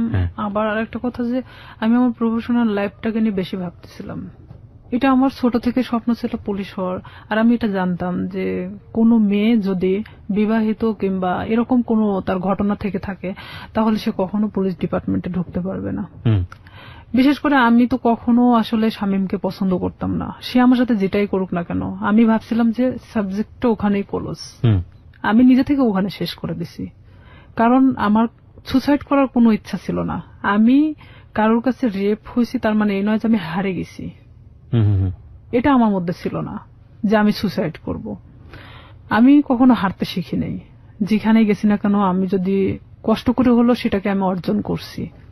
তো সেখানে দেখা যাচ্ছে আমি আমার চেঞ্জের বিষয়টা, যে আমি নিজের মধ্যে মানে কোনো কিছু ফিল করতেছি যে আমি খাওয়া দাওয়া এটা সেটা আমার খুব প্রবলেম হচ্ছে, তখন আমি নিজে নিজেই মানে এটা নিয়ে ভাবতে থাকি। তখন কেন জানি মনে হয় যে আচ্ছা শামীম তোমার সাথে এটা করছে, আর আমি আসলে প্রেগনেন্ট বিষয়টা বুঝতাম না তখনও, যে কিভাবে এটা মানে প্রেগনেন্ট হয়। জি। তখন আমি আমার পাশের বাড়ির এক ভাবিরে জিজ্ঞেস করি, আচ্ছা মানে কথায় কথায়, তার সাথে আমি অনেক ফ্রি ছিলাম, জিজ্ঞেস করি যে ভাবি আমি তো অনেক কিছুতেই আসলে জানার চেষ্টা করি, তো আসলে একটা মেয়ে প্রেগনেন্ট হয় কিভাবে? তো বলতেছে বিয়ে কর তারপর বুঝবি। আমাদের সে হাসতে হাসতে এই কথা বললো। তো বললাম যে আপনি তো ভাবি, তো আপনি না বললে আমরা শিখবো কোত্থেকে? আমি আবার তাকে হাসতে হাসতে এই কথাটা বলি। তো বলতেছে যে এরকম মানে মেয়েদের তো প্রত্যেক মাসে যে ইয়াটা হয়, এটা যদি দেখা যাচ্ছে যে কারোর সাথে মানে তার হাজবেন্ডের সাথে মেলামেশা করার পরে যদি না হয় তাহলে সে প্রেগনেন্ট। তখন আমি যখন ওখান থেকে এই কথাটা শুনছি, আপনি বিশ্বাস করবেন না, আমি মনে হয় এক মুহূর্তের জন্য এই পৃথিবী ছেড়ে চলে গেছি। যা আমিও তো ঠিক 1.5 মাস হলো এরকম অবস্থাতে আসছি, আমারও তো এটা হয়নি, তার মানে কি আমি প্রেগনেন্ট? এটা আমি এখন কিভাবে এটাকে লুকাবো? কারণ এতক্ষণ পর্যন্ত যা ঘটে গেছিল সেটা লুকানো সম্ভব ছিল, বাট এটা এখন আমি কিভাবে লুকাবো? এটা কি আদৌ সম্ভব? আর তখন এক মুহূর্তের জন্য মনে হচ্ছিল যে আমার চেহারার মধ্যে একটা অন্যরকম ছাপ নামে আসে। তখন আমার ওই ভাবি বলতেছে তোর কি হয়েছে? আমি বললাম না আসলে শরীরটা কয়েকদিন ধরে ভালো লাগতেছে না, অটোমেটিক কেন জানি মনে হচ্ছে প্রেশারটা নামে গেছে। তো আমি তো ওখানে বসে পড়ি, প্রায় আমি আধা ঘন্টার মতো বসে মানে নিজে নিজে ভাবতে থাকি। আর আমার শরীরটা এত ঘামতেছিল, মানে এক কথায় যে আমি মৃত মানুষের মতো বসে আছি। তো তখন ভাবি যে এটাকে আমি কিভাবে সমাধান করব, আমি কিভাবে আমার ফ্যামিলিকে বলবো এখন, যেটা 1.5 মাস আগে ঘটে যাওয়া ঘটনা। আর এর মধ্যে কন্টিনিউ ও আমার সাথে এরকম যোগাযোগ রাখার চেষ্টা করে, কিন্তু আমি রাখি না। তখন ইচ্ছাকৃতভাবে আমি ওকে ফোন দেই ব্যাপারটা আসলে জানানোর জন্য যে এটার কি কোনো সমাধান আছে কিনা, যদি হয় নিজে থেকে সমাধান করার মতো। কারণ আমি চাই না যে আমি আমার লাইফে কখনো থেমে থাকি কারোর জন্য। তখন ওকে আমি যখন ফোন দিয়ে বলি যে শামীম আমি তো এরকম, আর এটা বিষয় তো আমি জানতামও না, তুমি তো আমার চেয়ে 10 বছরের সিনিয়র, তুমি যে আমার সাথে এটা করছো, যেটাই করো না কেন তুমি আমাকে বলতে পারতা যে এরকম হওয়ার সম্ভাবনা আছে, তুমি সেটাও আমাকে বলো নাই। তো এখন বলতেছে যে এখন তুই কি করবি সেটা তুই জানিস, সেটা আমি জানি না। তখন থেকে totally or SIM card of, মানে যখন আমি ব্যাপারটা ওকে জানাই তখন থেকে ওর সিম কার্ডটা টোটালি অফ করে দেয়। আমরা আরেকটা বিরতি নিচ্ছি রিয়া, তারপর সিমটা বন্ধ। হ্যাঁ, সিমটা তখন বন্ধ ছিল। আমি অনেক চেষ্টা করি, আমি সারা রাত চেষ্টা করি, কারণ সেই ছিল একমাত্র আমার লাইফের ঘটনা জানে, যেটা তার সাথে ঘটে যাওয়া। কোনো ক্রমে যদি আমাকে এটা থেকে মানে রেহাই দিত তাহলে হয়তো আমি আমার সামনের লাইফটা হয়তো ভালোভাবে কাটাতে পারতাম। কারণ আমি গ্রাম্য মেয়ে হিসেবে আমি এটা কখনোই মানে ফ্ল্যাশ করতে পারতেছিলাম না, এটা আমার কখনো সাহসে কুলায় উঠতেছিল না। ওকে, যখন ওকে আমি বারবার ফোন দিতে থাকি, ওর ফোনটা সুইচ অফ তো সুইচ অফে, কোন প্রকার ওকে আমি যোগাযোগ করতে পারতেছি না। তখন আমি ভাবলাম যে কোনো ভাবে এটা আমাকে পদক্ষেপ নিতে হবে। তখন পরের দিন সকালবেলা মানে আমি পুরোটাই আনবো না, এক কথায় যে মানে পাগল বলা চলে, আমার মা খাইতে বললো আমাকে, আমি না খেয়ে বের হয়ে গেলাম বাড়ি থেকে। হসপিটালের সামনে বসে আছি, কিছু ডিসপেন্সারি আছে সামনে বসে আছি, ওখানে বসে বসে ভাবতেছি যে আসলে কি করা যায়। ভাবলাম যে আচ্ছা এটা আমি টেস্ট করাই নাই আগে, যে আসলে কি আমি প্রেগনেন্ট কিনা, অযথা এটা নিয়ে আমি কেন ভাবতেছি, নিজে পরীক্ষা করে দেখি। তো এখানে যে প্রেগন্যান্সি টেস্ট করানোর জন্য আপনার টেস্ট টিউব যে কাঠিগুলো পাওয়া যায়, ভাবতেছি যে আমি দোকানে কিনতে গেলে তারা ইভেন কি ভাববে আমি একটা অবিবাহিত মেয়ে, তো সেখানে আমি কেনই বা ওটা চাইতে যাব। আর যেহেতু আমার এলাকার লোক সবাই, তো সেখানে আমি গিয়ে বলতেছি দোকানদারকে, এমন ভাবে বলতেছি যে ওটা আসলে আমার না। তখন আমি বলতেছি আঙ্কেল একটা ওই টেস্ট টিউব ওই কাঠিগুলো দেন তো। তো বলতেছে কার জন্য? তো বললাম আমার এক চাচির জন্য। বলতেছি একটু তাড়াতাড়ি দেন। মানে এমন আমি উৎসাহী দেখাচ্ছিলাম যে আমি আসলে এটার প্রতি কোনো চিন্তা করতেছি না, জাস্ট আমাকে কেউ কিনতে দিছে এরকম ভাব। তো আমি ওটা নিয়ে বাড়ি চলে আসি। বাড়িতে আসার পরে আমি বাথরুমে গিয়ে আমি টেস্ট করাই। টেস্ট করানোর পরে দেখি যে হ্যাঁ আমি প্রেগনেন্ট। আমি মানে নিশ্চিন্ত সেখানে, পরে মানে আমি আর উঠে দাঁড়াতে পারতেছি না। যতটা মানে এটা নিয়ে নিশ্চিন্ত হচ্ছি, এতটা মানে আমি নিজে থেকে মানে নর্মাল হয়ে পড়তেছি। যেহেতু আমি এটা নিশ্চিত হতে পারছি, এখন এটাকে কিভাবে সমাধান করতে হবে সেটা ঠিক আমাকেই করতে হবে। আমি যে দোকান থেকে ওটা নিছি, তো ওই দোকানে গিয়ে আমি বললাম যে আঙ্কেল, মানে যার জন্য কাঠিটা নেওয়া হয়েছিল আমার সে চাচি হয়, তো ওনার তো 1 বছরে একটা বাচ্চা আছে। তো আসলে এটা সত্যি যে আমাদের চাচিমার 1 বছরে একটা বাচ্চা ছিল। আমি বলতেছি ওনার তো 1 বছরে একটা বাচ্চা আছে, তো উনি আবার তো প্রেগনেন্ট, তো উনি এটাকে অ্যাবর্শন করাতে চাচ্ছে। তো বলতেছে কয় মাস? তো বললাম যে সঠিক তো আমি জানি না। তো বলতেছে যে তুমি শুনে আসিও, তাহলে সে অনুযায়ী মানে বলা যাবে। তো আমি সেই মুহূর্তের জন্য ভাবলাম যে আসলে এটা আমার একদিন ওয়েট করাটা উচিত, যেহেতু এখানে পুরোটা আমি নিজেকে এড়ানোর চেষ্টা করতেছি। পরের দিন সকালে আবার যাই, যাওয়ার পরে বলতেছি যে আমার কাছে বলা হয়েছে 1.5 মাস। তো বলতেছে যে 1.5 মাস হলে আসলে তো আসলে এইভাবে তো এগুলো খুব সেন্সিটিভ একটা জিনিস, অনেক রিস্কি হয়ে যায়। তো থাক না, 1 বছরে যেহেতু বাচ্চা আছে এটা থেকে যাক, সমস্যা কি? তা আমি বলতেছি আসলে আমার চাচাও তো খুব একটা ভালো দেখে না, তো ওই ক্ষেত্রে আসলে চাচি চাচ্ছে না যে বাচ্চাটা রাখুক। তো এইখানে আমি বলতেছি না, আসলে আমাকে তো খুব জোর করে বলছে যে বাচ্চাটা সে রাখবেই না। তো সেখানে যদি আপনি পারতেন ওষুধটা দিলে উপকার হতো। তো আমি আসলে সেভাবে উৎসাহ দেখাচ্ছি না, কারণ এখানে দেখাতে গেলে দেখা যায় যে নিজেরটা একটু মানে বেশিটা বাড়ায় আসে। তখন আমি 2-3 বার রিকোয়েস্ট করার পরে তো বলতেছে যে আসলে এটা তো কোনো খুব হাই রিস্ক, তো প্রেগন্যান্সি থেকে থাকে তাহলে কি উনি নিশ্চিন্ত? তো বললাম হ্যাঁ নিশ্চিত যে প্রেগন্যান্ট উনি। ওষুধ আমাকে দিল, দেওয়ার পর বলতেছে এই ওষুধগুলো ওনাকে 4টা ওষুধই একসাথে খেতে বলবেন, 12 ঘন্টার মধ্যে এটা অ্যাবর্শন হয়ে যাবে, কিন্তু ব্লিডিং হতে থাকবে। এটা কিন্তু ওনাকে এই ব্লিডিংটা নিয়ন্ত্রণ করার জন্য তাকে কিন্তু ট্রিটমেন্ট নিতে হবে, আমাকে এই কথা বললো। আমার চিন্তা যে আমি খাওয়ার পরে যদি অ্যাবর্শন হয়ে যায় তারপর আমি মারা গেলে যাক, বাঁচি মরি ওটার কোনো সমস্যা নেই। হ্যাঁ, আমি তখন চিন্তা করতেছি যে যেটাই হোক না কেন আমি যে কোনো ভাবে বোঝাতে পারবো তাদেরকে যেটা আমার নর্মালি এটা আমার হয়ে গেছে। তখন আমি বাড়িতে চলে আসি। বাড়িতে আসার পরে আমি এই জিনিসটা রাত্রেবেলা খাই। খাওয়ার পরে আমার ঠিক রাত 12টা 12:30টার দিকে আমার পেটে অনেক পেন করে, অনেক ব্যথা করতেছিল। আমি কিছুতে মানে ঠিক থাকতে পারতেছিলাম না। এদিকে আমি তো আমার একা এক রুমে থাকি, আমি অনেক কান্নাও করতেছিলাম, কিন্তু কারোকে আমি বুঝতে দিচ্ছিলাম না তাহলে কতটা কষ্ট পাচ্ছিলাম ওই মুহূর্তের জন্য। তারপরেও আমি বারবার শামীমের ফোন লাগাচ্ছিলাম যে এখনো যদি ওকে আমি ফোনে পাই। ওকে আমি কোনো মতে ফোনে পাচ্ছিলাম না। ওকে ফোনে দিয়ে আপনি কি করবেন? ওকে তো আপনি লাভও করতেন না। আমার রাগ হচ্ছিল প্রচন্ড, যার কারণে আমি ওরে ফোন দিচ্ছিলাম। পরে এভাবে যখন রাত 12টা 12:30টার দিকে আমি বুঝতে পারি যে হয়তো আমার ইয়াটা হয়ে গেছে, তখন আস্তে আস্তে আমার ব্যথাটা কমে আসছিল। আমি যখন বিছানা থেকে উঠে দাঁড়াইছি আমার পুরো এতটাই ব্লিডিং হয়েছে যে বলা চলে যে অনেকটা, কথা বলতে পারতেছি না। পাশের রুমে আমার বড় বোন থাকতো, তো আমার বড় বোনকে একবার ডাক দিলাম, তারা তো গভীর ঘুমে আছে। 2-3 বার ডাক দেওয়ার পরে শোনার পর বলতেছি কি হয়েছে? তো বললাম আমি না খুব অসুস্থ। তা আমি শুধু দরজাটা খুলে দিয়ে চলে আসলাম। আসে আমি মানে কোনো মতে ঠিক থাকতে পারতেছি না, মানে আমার পেটের ব্যথাটা নাই, বাট এত পরিমাণ ব্লিডিং হচ্ছে যে আমার শরীর থেকে বলা চলে যে সব রক্ত বের হয়ে গেছে। পরে আমার বড় বোন, ও তো তখন প্রেগনেন্ট ছিল, পুরো প্রেগনেন্ট, তখন বাচ্চা হওয়ার জন্য আমাদের বাড়িতে আসছিল। আমার যে ব্লিডিং হচ্ছে মানে এটা তো অনেক নার্ভাস ছিল যে কেন এটা হলো। তখন ও দৌড়ে গিয়ে মাকে ডাকে, মায়ের রুম থেকে মা উঠে আসে, আমার বাবা উঠে আসে, আমার ভাইও আসে। তখন আসে বলতেছে হঠাৎ এরকম কেন হলো।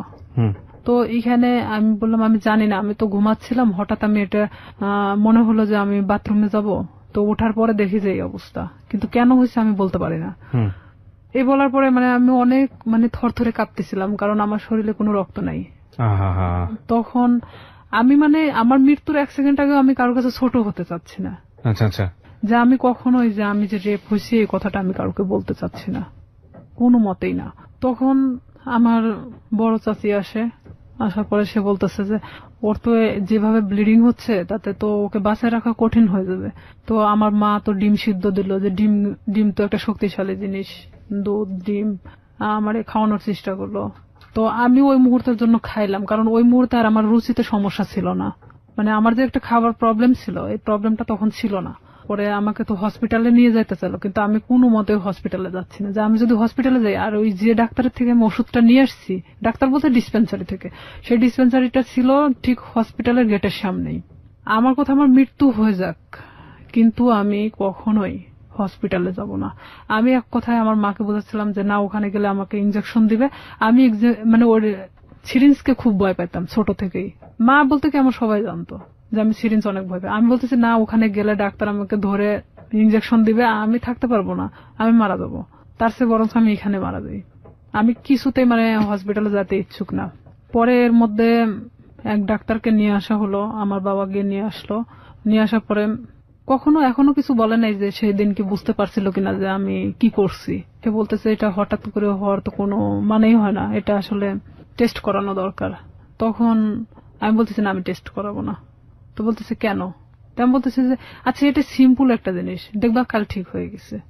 তখন আমার মা বলতেছে তোর প্রবলেমটা কি, তুই কেন এগুলোকে টেস্ট করাতে চাচ্ছিস না? তাই আমি বলছি হ্যাঁ ঠিক আছে, টেস্ট করাবো, কিন্তু আমাকে যদি কোনো ওষুধ দেয় আমি খাবো, কিন্তু আমাকে যদি কোনো ইনজেকশন দেওয়া হয় আমি কিন্তু নিব না। মানে তাদেরকে আমি শুধু ইনজেকশনের ভয়টা দেখাচ্ছিলাম। তো বলতেছে আচ্ছা ঠিক আছে। তো এর মধ্যে ওই ডাক্তার যে ব্লিডিং কমানোর জন্য যে ওষুধটা দিয়ে গেছে, এটাতেই আমার অনেকটা কাজ হয়েছে। মানে আমি সকালে ঘুম থেকে উঠে দেখি বলা চলে যে আমার ব্লিডিং নাই, মানে আমার কোনো ব্লাড বের হচ্ছে না। তখন আমি মাকে বললাম, মা আমার তো আর কোনো সমস্যা হচ্ছে না, তো আমার তো আর হসপিটালে যাওয়ার দরকার নেই। তো মা বলতেছে যে তাহলে তো ভালো হয়ে যাচ্ছিস, তাহলে এ ওষুধই খা। তো আমি ওইভাবেই প্রায় 1 মাসের মতো আমি অনেকটা অসুস্থ ছিলাম, মানে উঠে দাঁড়াতে পারতাম না, বসতে পারতাম না। তারপরেও মানে আমি দেখাচ্ছিলাম যে আমি অনেকটা সুস্থ, কিন্তু আমি শারীরিকভাবে ভিতর থেকে খুবই অসুস্থ ছিলাম। তখন আস্তে আস্তে যখন আমি আগের পর্যায়ে আবার ফেরত আসি, আমি সবকিছু ভুলে যাওয়ার চেষ্টা করি।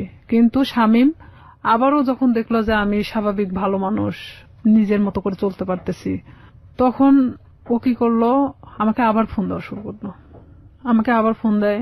আমি তখন এক ধরনের অনেক বকাবাজি করি, তুই আমাকে কখনো ফোন দিবি না। তখন আমি ওকে তুই তুকারি করে কথা বলতাম যে তুই আমাকে কখনো ফোন দিবি না, আর যদি ফোন দিস আমি এই বিষয়গুলো কিন্তু সবাইকে বলে দেবো। তখন ও বলে কি যে তুই কি বলবি, তোর যে ভিডিও আছে আমার কাছে এটা তুই জানিস। আমাকে ঠিক এইভাবে বলা হয় যে সেদিনকার ঘটনা যে আমার কাছে ভিডিও আছে আমার ফোনে, তুই কি এটা জানিস? আমি মানে ক্রমশ মানে নিজের সাথে মানে যুদ্ধ করতেছি মনে হচ্ছে আমার মধ্যে একটা গেরিলা যুদ্ধ শুরু হয়েছে। তখন আমি অনেকটা শর্ট হয়ে যাই যে আসলে এটা কি হচ্ছে, আমি কি একটা করে সমস্যা আমি এভাবে সমাধান করবো আর একটা করে সমস্যা আমার সামনে এসে দাঁড়াবে? আমি ওকে বলি যে শামীম, এটার বিনিময়ে তুমি কি চাও? আমাকে ভিডিওটা দিয়ে দিতে হবে। তো বলতেছে তার বিনিময়ে আমি যখন যেভাবে চাইবো তখন তোকে সেইভাবে আসতে হবে। আমি বলি এটা অসম্ভব, কারণ আমি যখন অনেকটা কষ্টের মধ্যে ছিলাম, প্রেগনেন্ট ছিলাম, তখন একটা বারের জন্য আমার পাশে এসে দাঁড়াও নাই। আমি এই জিনিসটাকে কিভাবে সমাধান করছি পুরোটা আমার নিজের মতো করে। সেখানে যদি একবারের জন্য ফ্ল্যাশ হতো তখন কি হতো? আসলে এখানে মূল উদ্দেশ্য আরেকটা ছিল যে ওকে না পছন্দ করার। ওর অনেক মেয়ের সাথে সম্পর্ক ছিল, যেটা আমি জানতাম, আমার ভাই অনেক সময় গল্প করত, যার কারণে ওকে আমি অ্যাকসেপ্ট করতাম না। তাছাড়া এত কিছুর মাঝখানে আমি ওকে অ্যাকসেপ্ট করাটাই স্বাভাবিক ছিল, কিন্তু আমি ওর ঘটনা জানতাম যে ও এরকমই মানুষের সাথে করে, যার কারণে আমি ওকে পছন্দ করতাম না। তখন ও বলে কি, তুই যদি কালকে সকালে আমার বাসায় না আসিস আমি তাহলে তো কিন্তু এই ভিডিওটা দেখবি যে কালকে বিকেলবেলা সবার হাতে চলে গেছে। আমি একবার ভাবতেছিলাম যে আমি কি আমার ফ্যামিলিকে কথাটা জানাবো, আবার এটাও ভাবতেছিলাম যে এটা কিভাবে সম্ভব আমি এই কথাগুলো তাদেরকে বলবো। আর আমার লাইফে তো আমার অনেক বড় হওয়ার দরকার, যেখানে আমি থেমে যাবো এখানেই। হয়তো আমার পড়াশোনা হবে না, হয়তো মানুষ আমাকে নিয়ে বিভিন্ন ধরনের কথা বলবে। আমি কিভাবে সম্ভব যে আমি সামনের দিকে আগাবো? তখন সবকিছু নিজেকে যেভাবেই হোক না কেন আমি বলি যে হ্যাঁ আমি তোমার কথা শুনবো, কিন্তু আমাকে ভিডিওটা দিয়ে দিতে হবে, কিন্তু কোনো কপি রাখা যাবে না। তো আমাকে বলে যে ঠিক আছে আমি দিয়ে দিব, কিন্তু কিছুদিন পর, আগে দেখি তোমার মতিগতিটা কি। তখন নেক্সট টাইম আমি ওর বাসাতে আরেকবার যাই। যাওয়ার পরে তখন আমি বিভিন্ন কৌশলে চেষ্টা করি ওর থেকে ভিডিও, আমি ওকে বোঝাতে চাই যে আসলে এক পর্যায়ে ওকে আমি পছন্দ করে ফেলছি। তখন ওকে আমি এভাবে বলি যে ঠিক আছে ভিডিওটা আমাকে দেখাও, আমি নিব না, বাট আমাকে দেখাও, প্রয়োজন হলে তুমি আরো ভিডিও করো, সমস্যা নেই, কারণ এখন আমি তোমাকে পছন্দ করি। আমি তাকে ঠিক এভাবে বোঝাচ্ছিলাম যে আমি ভিডিওটা যে কোনো কৌশলে নিতে চাচ্ছিলাম। তখন এক পর্যায়ে ওর বাসাতে আমি 2 থেকে 3 বার যখন যাই, যাওয়ার পরে ওর এক ধরনের হয়তো বিশ্বাস হয়ে যায় যে আমি হয়তো তাকে পছন্দ করি এখন। তখন সে কি করে, ভিডিওটা একদিন আমাকে দেখাচ্ছিল, মানে তো সেদিন ওর বাসাতে ওর মা আছে, কিন্তু আমি পিছন দরজা দিয়ে ঢুকছি, আমাকে কখনো ভিতরে কথা বলতে দিত না। তো ভিডিওটা যখন আমি দেখছিলাম, ওর মা তখন মানে রুমে নক করতেছিল, তখন ও আমাকে বলে কি যে তুমি ওই পাশে ওয়ার্ডরোবের ওই পাশে দাঁড়াও, আমি দরজাটা খুলি। তখন ও ঠিক দরজাটা খুলে ওর মার সাথে কথা বলে, ও ফোনটা আমার কাছে রেখে চলে যায়। ওর মার সাথে যখন কথা বলতেছিল তখন আমি ফোন থেকে আমার মেমোরি কার্ডটা বের করে নেই, ও তখন আমি বুঝতে দেইনি, কিন্তু আমি জানতাম না যে ও সেটা কপি করে অন্য কোথাও রাখছে। মানে এটা যে শুধু ওর কাছে একটা না, কপি করে অন্যান্য জায়গাতে বসে হ্যাঁ, রেখেছে। অন্য অন্য ওর মেমোরি কার্ডেও ছিল। কত সালের ঘটনা এটা আপনারা? এটা ওই 2007-এর শেষে, 8-এর দিকে। 2007 কিংবা 8 আমি যতদূর জানি যে আইসিটি যে নিয়ম নীতি বা আইন বা অ্যাক্ট সেগুলো কিন্তু হয়নি। হ্যাঁ, আইন সম্পর্কে অতটা আমার ধারণা ছিল না। আর আমি তো অনেক ছোট ছিলাম তখন, সাথে তখন আমি 8-এ পড়ি। রাইট, ওকে। কপিটা নিয়ে আসার পরে ও তখন যখন মানে ফোনটা দেখছে যে ওর ফোনে মেমোরি কার্ড নাই, তখন আমি চলে আসার পরে দেখছে যে ওর ফোনে মেমোরি কার্ড নাই, তখন আমারে বলতেছে যে তুমি কি মনে করো নিজেকে খুব চালাক, আমাকে এভাবে বলতেছে। আমি বললাম কেন? তো বলতেছে যে তুমি মেমোরি কার্ডটা খুলে নিয়ে গেছো। আমি বললাম যে আমি তখন ঠিক এভাবেই বলি, আমি এটার অপেক্ষাতেই ছিলাম। তো বলতেছে তুমি তোমার ধারণা কি করে হলো যে আমার কাছে একটা থাকবে, আমি যেটা তোমাকে দেখাচ্ছিলাম সেটা কপি ছিল, আমাকে এইভাবে বললো। ও কি সত্যি সত্যি ভিডিওটা করেছিল? হ্যাঁ, ছিল। ওকে। তারপরে আমি ওটা নিশ্চিন্ত হওয়ার জন্য দেখলাম, এই মেমোরি কার্ডটা আমার ফোনে তুললাম, তুলে দেখি যে হ্যাঁ, সেই দিনের যে ধস্তাধস্তি ঘটনাটা ছিল সেটাও পুরোটাই ওর প্ল্যান মাফিক ছিল। ওকে। তখন ওর ফোনটা যে ওর ওয়ার্ড্রোপের উপর মানে ভিডিও হচ্ছে এটা আমি জানতাম না তখনকার জন্য। তখন আমি যখন মেমোরি কার্ডটা বাথরুমের মধ্যে ফেলে দেওয়ার পর আমি ভাবি যে এটা নিশ্চিন্তে শেষ, কিন্তু যখন আমাকে ফোন দিয়ে কথাগুলো বলা হয় যে তুই কি জানিস যে এটার আর একটা কপি আছে, তখন আমি না অনেকটা আবার হয়ে যায় যে আমি এখন এর প্রতি আবার কিভাবে বিশ্বাস ধরাবো। আর না হলে তো সে আমাকে এইভাবেই ব্যবহার করতে থাকবে সারাটা জীবন। কারণ তখন আমি বলতাম যে তাহলে তুমি আমাকে বিয়ে করো, যেহেতু তোমার আমাকে দরকার, তাহলে তো আমি তোমাকে ছেড়ে চলে যাচ্ছি না। দেখুন, একটা মানুষ তার সামাজিক সম্মান বাঁচানোর জন্য কত বড় কত ভয়াবহ রকমের রিস্ক নেয়, অথচ আমরা একটা মানুষের সুযোগ পেলেই তার সামাজিক সম্মানকে জেনে না জেনে কিভাবে ক্ষতিগ্রস্ত করি। আমরা ফিরে আসবো প্রিয় শ্রোতা, মাত্র 4 মিনিটের বিরতি নিচ্ছি। 4 মিনিট পরে এই জীবন গল্পে আবারও ফিরছি, আশা করছি আমাদের সাথেই থাকবেন। ছিলাম রিয়া, আপনি যেটা বলছিলেন যে আপনি জানতে পারলেন যে আরো একটি কপি ওর কাছে আছে। হ্যাঁ, আমি তখন এটাই ভাবতেছিলাম যে তাহলে ওর প্রতি আমি আবার কিভাবে এই জিনিসটা বিয়ে করার প্রস্তাব দেই।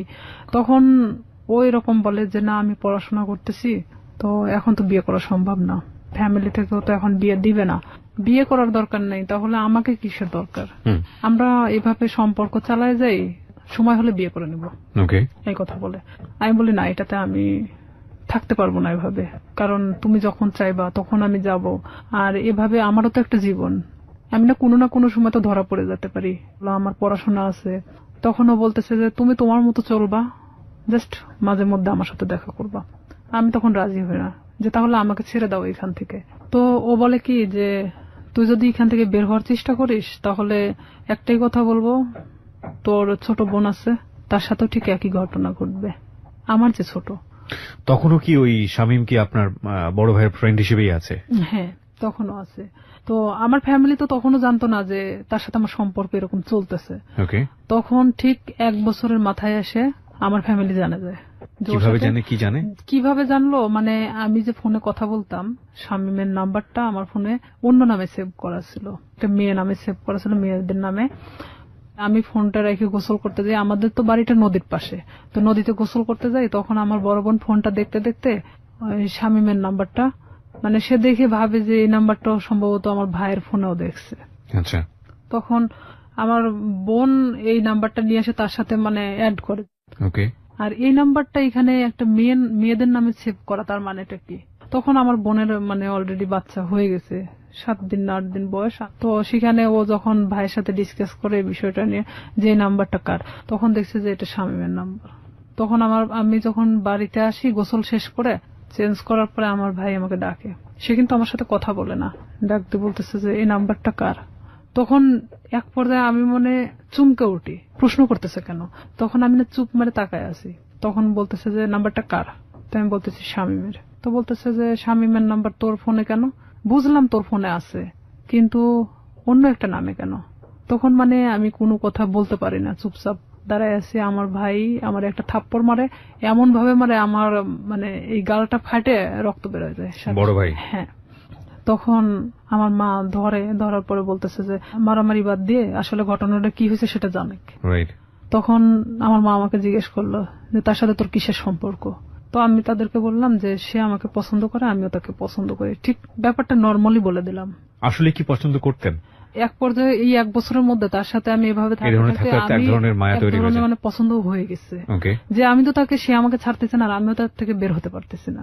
তো আমি জানতাম যে আমার লাইফটা এভাবেই চলবে যতদিন হয়তো এখান থেকে সে আমাকে মুক্তি না দিচ্ছে কিংবা আমাকে বিয়ে না করতেছে। আর আমি তখন থেকে এটাই চিন্তা ভাবনা নিয়ে নিলাম যে যেভাবেই চলুক না কেন, যতদিন নিজের পায়ে মানে নিজে না দাঁড়াতে পারতেছি আমি প্রতিবাদ করব না এটা নিয়ে। তখন আমার ভাই আমাকে অনেক মারার পরে বলতেছে তুই জানিস ওর সম্পর্কে? আমি বললাম যে হ্যাঁ আমি জানি। তো বলতেছে যে কি জানিস তুই? তো বলতেছি যে ও যে অনেক মেয়ের সাথে সম্পর্ক ছিল কিন্তু এখন তো নাই, ও আমাকে সবকিছুই বলছে। তো বলতেছে যে ওর যে এখনো রীতা নামে একটা মেয়ের সাথে সম্পর্ক আছে তুই জানিস? তো আমি বললাম যে হ্যাঁ আমি জানি, আমি কিন্তু কিছুই জানি না। তারপর আমি স্বীকার করতেছি যে হ্যাঁ জানি। তো বলতেছে যে তোকে কি বলছে? তাই আমি বললাম যে হ্যাঁ তার সাথে নাকি সম্পর্ক ছিল এখন নাই। তো বলতেছে ও যে গত পরশুদিনও আমার সাথে গিয়ে দেখা করে আসলো রীতার সাথে, তোকে এই কথাটা বলছে? আমার ভাই কিন্তু নর্মালি আমাকে এভাবে জিজ্ঞেস করতেছে। তাই আমি বলতেছি হ্যাঁ আমাকে বলছে। তো আমি আসলে তাদের মধ্যে তাল পাকায় দিচ্ছিলাম এরকম যে শামীম যদি আমাকে বলে থাকে তাহলে রীতার সাথে কেন সম্পর্ক? তাহলে শামীম আমার সাথে তাহলে এ ধরনের কি ধরনের খেলা খেলতেছে? তখন আমার ভাই বলে যে তুই আরো একটা বিষয় শুনে রাখ, শামীমের সাথে তুই সম্পর্ক রাখিস না। যতই আমি তোকে মারধর করে যাই করি না কেন, তারপরেও তুই আমার বোন। ও আমাকে মারার জন্য তোকে বেছে নিছে। আমি বললাম কেন? তো বলতেছে যে একটা বিষয় নিয়ে ওর সাথে আমার গন্ডগোল হয়েছে, যার কারণে ও আমাকে এমন ভাবে মারতে চাচ্ছে যেটা মৃত মানুষের চেয়েও অন্যরকম একটা ইয়া। তো এখন আমি বলতেছি যে হ্যাঁ সেটা বিষয় আমি জানি, মানে এক কথায় আমি সবকিছু স্বীকার করতেছি যে আমি জানি। তখন এক পর্যায়ে আমি শুয়ে শুয়ে এটা ভাবতে থাকি যে আসলে আমার ভাইয়ের সাথে কি ঘটছে তারা। তখন আমি শামীমরে ফোন লাগাই বলি শামীম ভাইয়ের সাথে তোমার প্রবলেমটা কি? তো বলতেছে কি না তো কোনো প্রবলেম নাই। তাই আমি বললাম যে ভাই তো তোমার আমার বিষয় জানে গেছে, তো এইখানে এখন আমার মনে হয় যে বলে দেওয়াটা উচিত সবকিছু।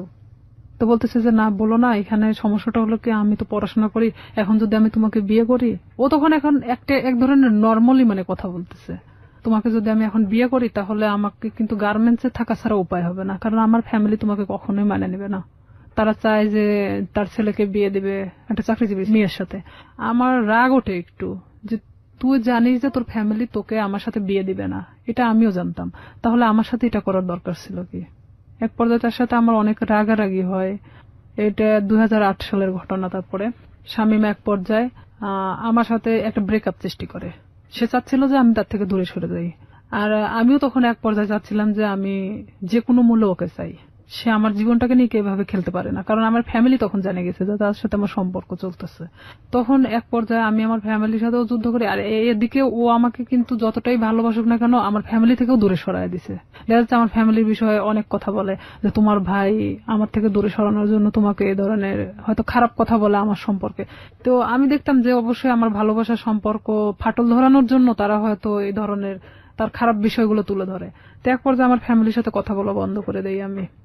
2011 সালে ওর সাথে আমার ফুললি ব্রেকআপ হয়ে যায়, মানে ওর সাথে আমার কোনো প্রকার যোগাযোগ নেই। আর হঠাৎ করে মানে ও ফোন টোন অফ করে দিছে, কোনোভাবে খুঁজে পাওয়া যাচ্ছে না, মানে আমি অন্তত ওকে খুঁজে পাচ্ছি না। এক পর্যায়ে এলাকার এর মধ্যে সবাই জানে গেছে যে শামীমের সাথে আমার সম্পর্ক, কিন্তু এই যে পূর্বে যে ঘটনাটা যে সম্পর্কটা সৃষ্টি হলো কোথার থেকে এটা কিন্তু কেউই জানতো না। ব্রেকআপের পরে আমি দিশেহারা হয়ে যাই যে আমি এখন কি করব। তখন এর মধ্যে 2010 সালে তো আমি এসএসসি পাস করছি। অলওয়েজ সময় নিয়োগপত্র দেখে থাকি যে কখন কোথায় নিয়োগ দিচ্ছে। হুম, হুম, হুম। এক পর্যায়ে দেখি যে হ্যাঁ পুলিশে নিয়োগ দিচ্ছে, কিন্তু আমার বয়স হয়নি, 18 বছর পূর্ণ হয়নি। দিশেহারার মতো আমি একজন ঘুরি, এবং ঘুরতে ঘুরতে এক পর্যায়ে আমি ভাবি যে না, আমার একমাত্র এখন বাঁচার উপায় আমার নিজেকে চালানোর মতো একটা লাইফ তৈরি করতে হবে। জি।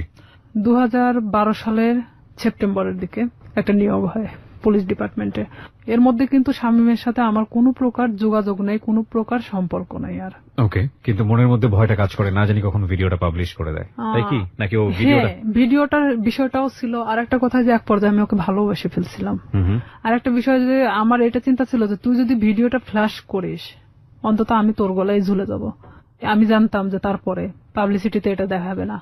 ঠিক আছে, তো ওর গলায় ঝুললে আমার কোনো আপত্তি নাই, ও যদি হ্যাঁ, করে তো তখন তো করবে। আমি পুরোটাই এখন ওর গলায় ঝুলার জন্য মানে প্রস্তুত। এই জন্যই বলি জীবন নাটকের চেয়েও নাটকীয়। আমরা যে সরল রৈখিক চিন্তাটা করছিলাম, চিন্তা করে দেখুন এই যে ভিডিওটা নিয়ে স্বাভাবিকভাবে আমাদের যে চিন্তাটা, এবং এই চিন্তার সাথে ওর চিন্তারও একটা মিল আমরা পাচ্ছিলাম, কিন্তু কিভাবে এটা টুইস্ট করলো। হিন্দি সিরিয়াল আসলে দেখার দরকার নাই। আমার মনে হয় যে নিজের এক একটা এরকম জীবন গল্প যদি জানা যায়, এটা সিরিয়ালের চেয়েও অনেক ভয়াবহ কিছু। ওকে, এটা ভাবতেছি যে ওর গলায় ঝুলে দেবো, তখন ও চাচ্ছে কি যে ভিডিওটা আমি কখনো ফ্ল্যাশ করবো না। ও নিজেই মানে ভিডিওটাকে শেষ করে দিছে, এমনকি আমার নাম্বার টাম্বার সবকিছু ওর থেকে শেষ করে দিছে। এক পর্যায়ে ওর নাম্বার টাম্বার যখন সব চেঞ্জ করে নিছে, তখন তো ওর সাথে কোনো যোগাযোগের কোনো নাই আমার। আমি তখন দিশেহারা একটা যে আমাকে এখন আমার লাইফের দিকে আগাতে হবে, যেভাবে হোক আমি একটা সরকারি চাকরি করব। 2012 সালে যখন এই সেপ্টেম্বরের দিকে এই নিয়োগটা হয়, আমার ভাই চাচ্ছিল না যে আমি পুলিশ ডিপার্টমেন্টে আসি, কারণ ও অনেক আগেই কিন্তু ডিপার্টমেন্টে যোগদান করছে। আমার ভাই না চাওয়ার কারণ একটাই, সে চাচ্ছিল যে আমি যদি পুলিশে ঢুকি নিশ্চিত আমি শামীমকে বিয়ে করব। আর আমার ভাই কোনো মতেই শামীমকে মানে নিতে পারতেছিল না। তাতে আমাকে ত্যায্য করতে তারা রাজি আছে, কিন্তু শামীমকে কোনো মতে তারা মানতেছে না, কারণ ও এর আগেও আমার ভাইয়ের জানা মতো অনেক মেয়ের সাথে এই ধরনের ঘটনা ঘটাইছে। কিন্তু আমার সাথে কি ঘটনাটা ঘটছে এটা তো আমার ফ্যামিলির এমনকি কেউই জানতো না। তখন আমার বাবাকে বললাম যে অমুক দিন তো নিয়োগ, তা আমি তো দাঁড়াতে চাচ্ছি। তো আমার বাবা বলতেছে যে আমার ভাইয়ের নাম, তো বলতেছে পছন্দ করে না, আর এটা যদি আমি দাঁড়াতে সম্মতি দেই তাহলে দেখা যাবে যে এটা নিয়ে অনেক বাড়িতে এক ধরনের মারামারি শুরু হয়ে যাবে। তাই আমি বললাম যে যা হয় হবে, আপনি যদি আমাকে টাকা দেন দিবেন, না দিলে আমি এমনিতেই যাব, কারণ আমার তো কোনো লোক ধরা নাই, আমি শুধু যাবো এই টাকাটাই চাচ্ছিলাম। তখন আমার বাবা আমাকে 2000 টাকা দেয়, আমি ওই টাকা নিয়ে পাবনা চলে যাই দাঁড়াতে। এক ইয়েতে আমাকে সিলেক্ট করে, কারণ আমি 5 ফিট 9 ইঞ্চি আর আমি একটা স্ট্রং বডির মানুষ। তো দেখার পরে আমাকে সবার পিছন থেকে নিয়ে যাওয়া হয়, ওখানে মাপে ওয়েটে সবকিছু দেখে আমি ঠিক হই। মেডিকেলেও দেখা যাচ্ছে আমার কোনো প্রকার সমস্যা নাই। যাই হোক, চাকরিটা হয় আপনার শেষ পর্যন্ত? হয়। তারপরে আমার চাকরিটা হয়, ওখান থেকে আমি বাড়িতে আসি। বাড়িতে আসার ঠিক আধা ঘন্টা 1 ঘন্টা পরে আমার ফোনে ফোন আসে একটা আনোয়ার নাম্বার থেকে। ফোন আসার পরে ওইটাই ছিল শামীমের নাম্বার। তখন শামীম আমাকে বলতেছে যে শুনলাম তোমার নাকি চাকরি হয়েছে। তাই আমি বললাম হ্যাঁ। তো আমি বললাম যে এতদিন পর আমাকে আবার খোঁজ নেওয়া। তো বলতেছে আসলে আমি অনেক সমস্যার মধ্যে ছিলাম, আমার প্রত্যেকটা ফোন আমার ফ্যামিলি কেড়ে নিয়েছিল। মানে এটা কিন্তু পুরোটাই মিথ্যা কথা। আমি জানতাম, জানা সত্ত্বেও মানে আমি ওর সাথে আবারও কথা বলতে থাকি। ভালো লাগে আপনার? হ্যাঁ, যেহেতু আমি ওকে মনে প্রাণে চাচ্ছিলাম, আমি আবারও ওর সাথে কথা বলতে থাকি। আমি এর মধ্যে ট্রেনিং এ চলে যাই, ট্রেনিং শেষ করি, ডিস্ট্রিক্টে যখন জয়েন্ট করি। এর মধ্যে ব্যারাক সিস্টেম, ব্যারাকে কিন্তু আমরা একটা ব্যারাকে অনেক মানুষ থাকি, সেখানে আপনি ফোন এখানে রেখে যেতে পারেন, বাথরুমে যাচ্ছেন, কোন একটা কাজে বাহিরে যাচ্ছেন, ফোনটা রেখে গেছেন। তো এখানে আমার পাশের বেডের একটা মেয়ে এই শামীমের নাম্বারটা নিছে, আমি জানতাম না। এখন কন্টিনিউ তার সাথে সে কথা বলে, আমি কোথায় যাচ্ছি, কি করতেছি, সব আপডেট দেয়। হ্যাঁ, সে জানতো। আমি খালি ভাবতাম যে এটা অলৌকিক ঘটনা, যে আমি কই গেছি, কোন ড্রেস পরে গেছি, সে কিভাবে জানে। ওকে। তার সাথে কিন্তু আবার তাদের মধ্যে একটা ভালোবাসার সম্পর্ক সৃষ্টি হয়ে গেছে সেই মেয়েটার সাথে। পরে আমি তো ওকে বারবার বলি যে দেখো আমি তো চাকরি করি, এখন আমাকে বিয়ে করো। এখন সে কিছুতেই তখন বিয়ে করতে রাজি না। এটা 2013 ঘটনা। 13 শেষের দিকে আমি ছুটি আসি বাড়িতে, আমি ওকে ফোন দিয়ে বলি, আমি এর মধ্যে কিন্তু অনেক গন্ডগোল হচ্ছে ওর সাথে, মানে আমি বিয়ের কথা বলি, সে কিছুতেই বিয়ে করতে চায় না। এদিকে আমার ফ্যামিলি তো মানে শামীমকে নিয়ে তো খুব একটা ডিস্টার্ব ফিল করতেছে। তো আমি এদিকে ওকে বারবার চাপ দেওয়া সত্ত্বেও আমাকে কিছুতেই মানে বিয়ে করতে চাচ্ছে না, তো চাচ্ছে না। তখন আমি বলি ঠিক আছে আমি বাড়িতে আসতেছি, যা করার করব। এই কথা বলে আমি বাড়ি চলে আসি। ফোন দিলাম, ফোন দিয়ে বলতেছি যে আমি তোর সাথে দেখা করতে চাই। ও আমাকে বলে যে আমি দেখা করতে পারবো না। তাই আমি ডিরেক্টলি ওর বাড়িতে চলে গেছি এই ফোনে কথা বলতে বলতেই। কারণ তখন আমি যখন পুলিশ ডিপার্টমেন্টে আসি তখন আমার সাহসটা ছিল অন্যরকম, কনফিডেন্স বেড়ে গিয়েছে। হ্যাঁ, আর আমি তখন চাকরিজীবী একটা মেয়ে। যাওয়ার পরে ও দেখি যে চেয়ারের পর বসে আছে, ওর মা পাশে বসে। ও আমাকে দেখে করলো কি, এক দৌড় রুমের মধ্যে চলে গেল, যাওয়ার রুমটা আটকায় দিল। দেওয়ার পরে ওর মা বলতেছে কি হয়েছে। ওর মারা সবাই তো জানতো আমার সাথে সম্পর্ক আছে। বলতেছে কি হয়েছে, তোমার প্রবলেম কি। আমাকে কিছুতেই ওই ঘরের দিকে আগেতে দিচ্ছে না। আমি বললাম যে আপনার ছেলেকে জিজ্ঞেস করেন, সে আমার সাথে কেন এরকম করতেছে। আপনারা জানেন, আমার ফ্যামিলি জানে, সবাই জানে যে তার সাথে আমার সম্পর্ক, তাহলে কেন আজকে ও অস্বীকার করতেছে। তো বলতেছে এটা তোমার ব্যাপার, কিন্তু আমার বাড়িতে কোনো সিক্রেট চলবে না। এটাও ঠিক, তাদের তো কোনো বিষয় না, তারাও তো আমার সাথে বিয়ে দিতে চায় না। তখন আমি নিরুপায় হয়ে ওখান থেকে বের হয়ে চলে আসি। আসার পর বাড়িতে আসার পরে আমি অনেক অসুস্থ হয়ে যাই। এক পর্যায়ে আমাকে হসপিটালে নিয়ে যায়, স্যালাইন চলতেছে। এর মধ্যে আমি যে ডিস্ট্রিক্টে চাকরি করতাম ওখান থেকে একটা মেয়ের ফোন আসে, আমার পাশের বেডের একটা মেয়ের ফোন আসে। বলতেছে যে শামীম কোথায়। তাই আমি বলছি শামীম কোথায় মানে। তো বলতেছে যে হ্যাঁ, জিজ্ঞেস করলাম। তাই তো বললাম যে জানি না ও কই আছে। তো বলতেছে যে ও কিন্তু এখানে আসছে অমুকের সাথে দেখা করতে। তাই আমি বললাম আপনি কই থেকে জানলেন। তো বলতেছে আমি ওর সাথেই ছিলাম, আমাকে নিয়ে গেছিল, কিন্তু ও জানে না যে আসলে আমি তাকে চিনি। কারণ চিনার কারণ হলো তার ছবি আমি তাকে দেখাইছিলাম। তা আমি তখন ওরে ফোন দিলাম, কিছুতেই ফোন ধরে না। পরের দিন ও আমার ফোনটা ও নিজে থেকে ব্যাক করছে। ব্যাক করার পর আমি বলতেছি তুই ওখানে গেছিস কেন। তো বলতেছে যে আমি আসছিলাম এমনিতেই একটা কাজে, তাই ভাবলাম যে ওই আপুরে কিছু বলে যাই তোর সম্পর্কে, তুই আমার সাথে এরকম করতেছিস। পরে এখানে ঘটনাটা হলো সেই মেয়েকে একটা শপিং ব্যাগ দেওয়া হয়েছিল, ব্যাগের মধ্যে অনেক কিছুই ছিল।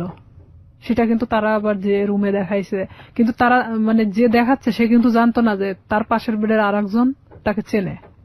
তো আমি যাওয়ার পরে এটা নিয়ে তাকে আমি ফোর্স করলাম যে কেন আপনি তার থেকে জিনিস নিলেন, এটা সেটা বলার পরে তার সাথে এক পর্যায়ে ঝগড়া হয়ে যায়। ভাঙনটা এভাবেই শুরু হয়ে যায়। তার থেকে মানে আমার একটা ঘৃণা জন্মে যায় যে আমি স্ট্যান্ড থাকা সত্ত্বেও সে অন্যজনের সাথে সম্পর্ক করে। তাহলে আমার ভাইয়ের কথাটাই সত্যি ছিল। তখন আমি একটা বাস্তবের সম্মুখীন চলে আসি। আমি তখন আস্তে আস্তে তাকে ভুলতে থাকি। এর মধ্যে যে যতটা ঘটনাই গেছে না কেন পুরোটাই খালি ব্রেকআপের দিকে গেছে, মানে গন্ডগোল, সম্পর্কটা ভেঙে দেওয়ার এক ধরনের। এর মধ্যে ওই জেলারই এক থানাতে আমার পোস্টিং হয়। ও ক্রমশ আমাকে এভাবে জিজ্ঞাসা করে তোর কার সাথে আজকে ডিউটি। আমি বলি যে অমুক স্যারের সাথে ডিউটি। ওখানে আমাদের তো শিডিউল বাই ডিউটি হয়। দেখা যাচ্ছে যে আপনার সাথে আমার বারবার ডিউটি হচ্ছে, এটা তো আর আমার দোষ না। ওটা কি তোর অমুক লাগে সেটা লাগে, মানে খারাপ ধরনের আমাকে কথা বলা হয়। আমি বলি দেখো উনি আমার অফিসার আর তার সাথে আমার ডিউটি হয়, এমন কিছু না। সম্পর্কটা তো আপনার ব্রেকআপের দিকে যাচ্ছে, মানে সম্পর্কটা তখনও ব্রেকআপ হয়নি। আবার জোড়া লাগে, আবার ধরেও না ছাড়েও না, এরকম একটা বিষয়, মানে একটা ঝুলন্ত অবস্থা। আবার তর্কাতর্কিও শুরু করে। তর্কাতর্কিও হয়, মানে যতটা সময় ভালো দিকে হয় ততটা সময় আবার খারাপ দিকেও। আমরা শেষের দিকে চলে আসবো প্রিয় শ্রোতা। গল্পটা কোথাকার গল্প, কোথায় গিয়ে দাঁড়িয়েছে একটু চিন্তা করে দেখুন। আমরা শেষের দিকে ফিরে এসে আপনাদেরকে একেবারে শেষ রিয়েলিটি যেটা সেটা জানাবো। এবং আবারও বলবো অনুমান করবেন না, কারণ জীবন গল্পে অনুমান আসলেই অপ্রয়োজনীয় এবং সেটা আসলেই শেষ পর্যন্ত মেলে না। ছোট্ট একটা বিরতি, তারপর ও আমাকে বারবার এরকম খারাপ খারাপ কথা বলে। তখন আমি বলি যে হ্যাঁ আমি ওকে পছন্দ করি, মানে এক কথায় বলে দেয় যে আমি ওই অফিসারকে পছন্দ করি, যে সে আমার থেকে তারপরও সরে যাক এখন। তখন সে কি করে, আমার এলাকাতে গুজব ছড়াইকে আমি নাকি ওনাকে বিয়ে করছি, অথচ তার সাথে আমার কিন্তু কোনো প্রকার সম্পর্ক নেই। তখন সেই এলাকায় ছড়াই দেয় যে আমি নাকি এরকম আমাদের ডিপার্টমেন্টের একজনকে বিয়ে করছি। এই লোকও আস্তে আস্তে এই জিনিসটা জানা যায় যে সে এরকম ইয়ে করতেছে, কারণ তার সাথে আমি অনেক বিষয় নিয়ে ডিসকাস করতাম আগে থেকেই। তখন এই ব্যাপারটা এমন ভাবে দাঁড়ায় যায়, সে আমার এলাকার মধ্যে এমন ভাবে গুজব ছড়ায় দেয়। তখন ওর বিষয়ে আমি বাড়িতে এসে আমার ফ্যামিলিকে পুরো ঘটনা তখন বলি। বলার পরে আমরা থানাতে যাই। থানাতে গিয়ে আমাদের যে অফিসার আছে অফিসারের সাথে কথা বলে এটা বিষয়ে আমরা একটা পদক্ষেপ নেই। নেওয়ার পরে ও তো বাড়ি থেকে পালায় যায়। ওর ফ্যামিলির লোকজনও কেউ ছিল না, কারোকে ধরতে পারে না। পরে শামীমকে ফোন দেওয়া হয়, মানে স্যার ফোন দেয়, ফোন দিয়ে বলে থানায় আসার জন্য। তো সে এক কথায় যে সে নিরুদ্দেশে, জীবনেও মানে তাকে ধরা ছোঁয়ার বাহিরে, এক কথায় এরকম। আপনি কি মামলাটা করেন নাকি শুধুমাত্র মামলা হয়? জিডি করি। জিডি করেন আপনি? আচ্ছা। আমার কথা যে সে আমার জীবন থেকে সরে গেছে, চলে যাক, সমস্যা নেই, অন্যের উপর দোষ চাপাচ্ছে কেন। পরে সে আমার কাছে অনেক ফোন দিয়ে ক্ষমা টমা চায় যে আমি জীবনে তোমার লাইফ সম্পর্কে কিছু বলবো না, যা হয়েছে হয়েছে, তুমি ইয়েটা উঠায় নাও। তো একদিকে দেখা যায় যে ভালোবাসার ক্ষেত্রে আমি তুলেও দেই সেটা। পরে এটা নিয়ে যার কথা বললাম, যে অফিসারের কথা, এক পর্যায়ে সে আমাকে বিয়ে করতে চায়, যেটা সবাই জানে গেছে। ঠিক আছে আমি তোমাকে বিয়ে করব। সে কিন্তু ডাইরেক্ট সাব ইন্সপেক্টর। আমি জানতাম যে সে বিবাহিত না, সে এতদিনও আমাকে কিন্তু বলতো সে বিবাহিত না। ওকে, যেই ভদ্রলোকের কথা আপনি বলছেন তার সঙ্গে আপনার একটা রটনা চারদিকে হয়েছিল। চারদিকে মানে এটা শুধু শামীম ঘটাইছিল। ওকে, তো উনি রাজি হয়েছিলেন এক পর্যায়ে আপনাকে বিয়ে করার রাজি জন্য? হয়েছিলেন এইভাবে যে তার সাথে আমার এর মধ্যে কিছুটা মানে সম্পর্ক এভাবে গড়ে ওঠে যে শামীম যখন এভাবে ছড়াচ্ছিল তখন আমার ডিপার্টমেন্টাল দিক থেকেও ওই যে মেয়েটার সাথে ওর কানেকশন ছিল, সে আবার আমার ডিপার্টমেন্টে এভাবে ছড়াচ্ছে যে আমি তাকে বিয়ে করছি। তা আমার ডিপার্টমেন্টে অনেকেই জানতো যে আমি তাকে বিয়ে করে ফেলছি। তো সেখানে দেখা যাচ্ছে সে আমাকে এক কথায় বলে দেয় যে যেটা ঘটে গেছে তাহলে আমি তোমাকে বিয়ে করব। ওকে, সো আপনি বিয়ে করেন এক পর্যায়ে? এক পর্যায়ে আমি তাকে আমার ফ্যামিলির অনুমতি নিয়ে বিয়ে করি। আমি বলি এটা আপনার জন্য একটা ভালোই প্রস্তাব ছিল আমি বলবো। আমার ফ্যামিলি বলে যে হ্যাঁ ঠিক আছে, পছন্দ হলে বিয়ে করাটাই ভালো হবে, যেহেতু এটা গুজব ছড়াই গেছে।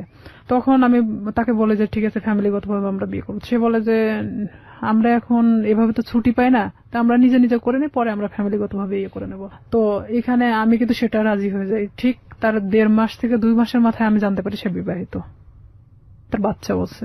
তখন আপনি বিয়ের আগে তাকে জিজ্ঞেস করেননি? আমি জিজ্ঞেস করছি অনেকবার, কিন্তু বিয়ের আগে ওইভাবে আমি অতটা ক্লোজ ছিলাম না। ও কি বলেছে যে না আমি বিবাহিত না? না, ও অনেকবার স্বীকার করছে যে আমি বিবাহিত না। তো জানলেন আপনি?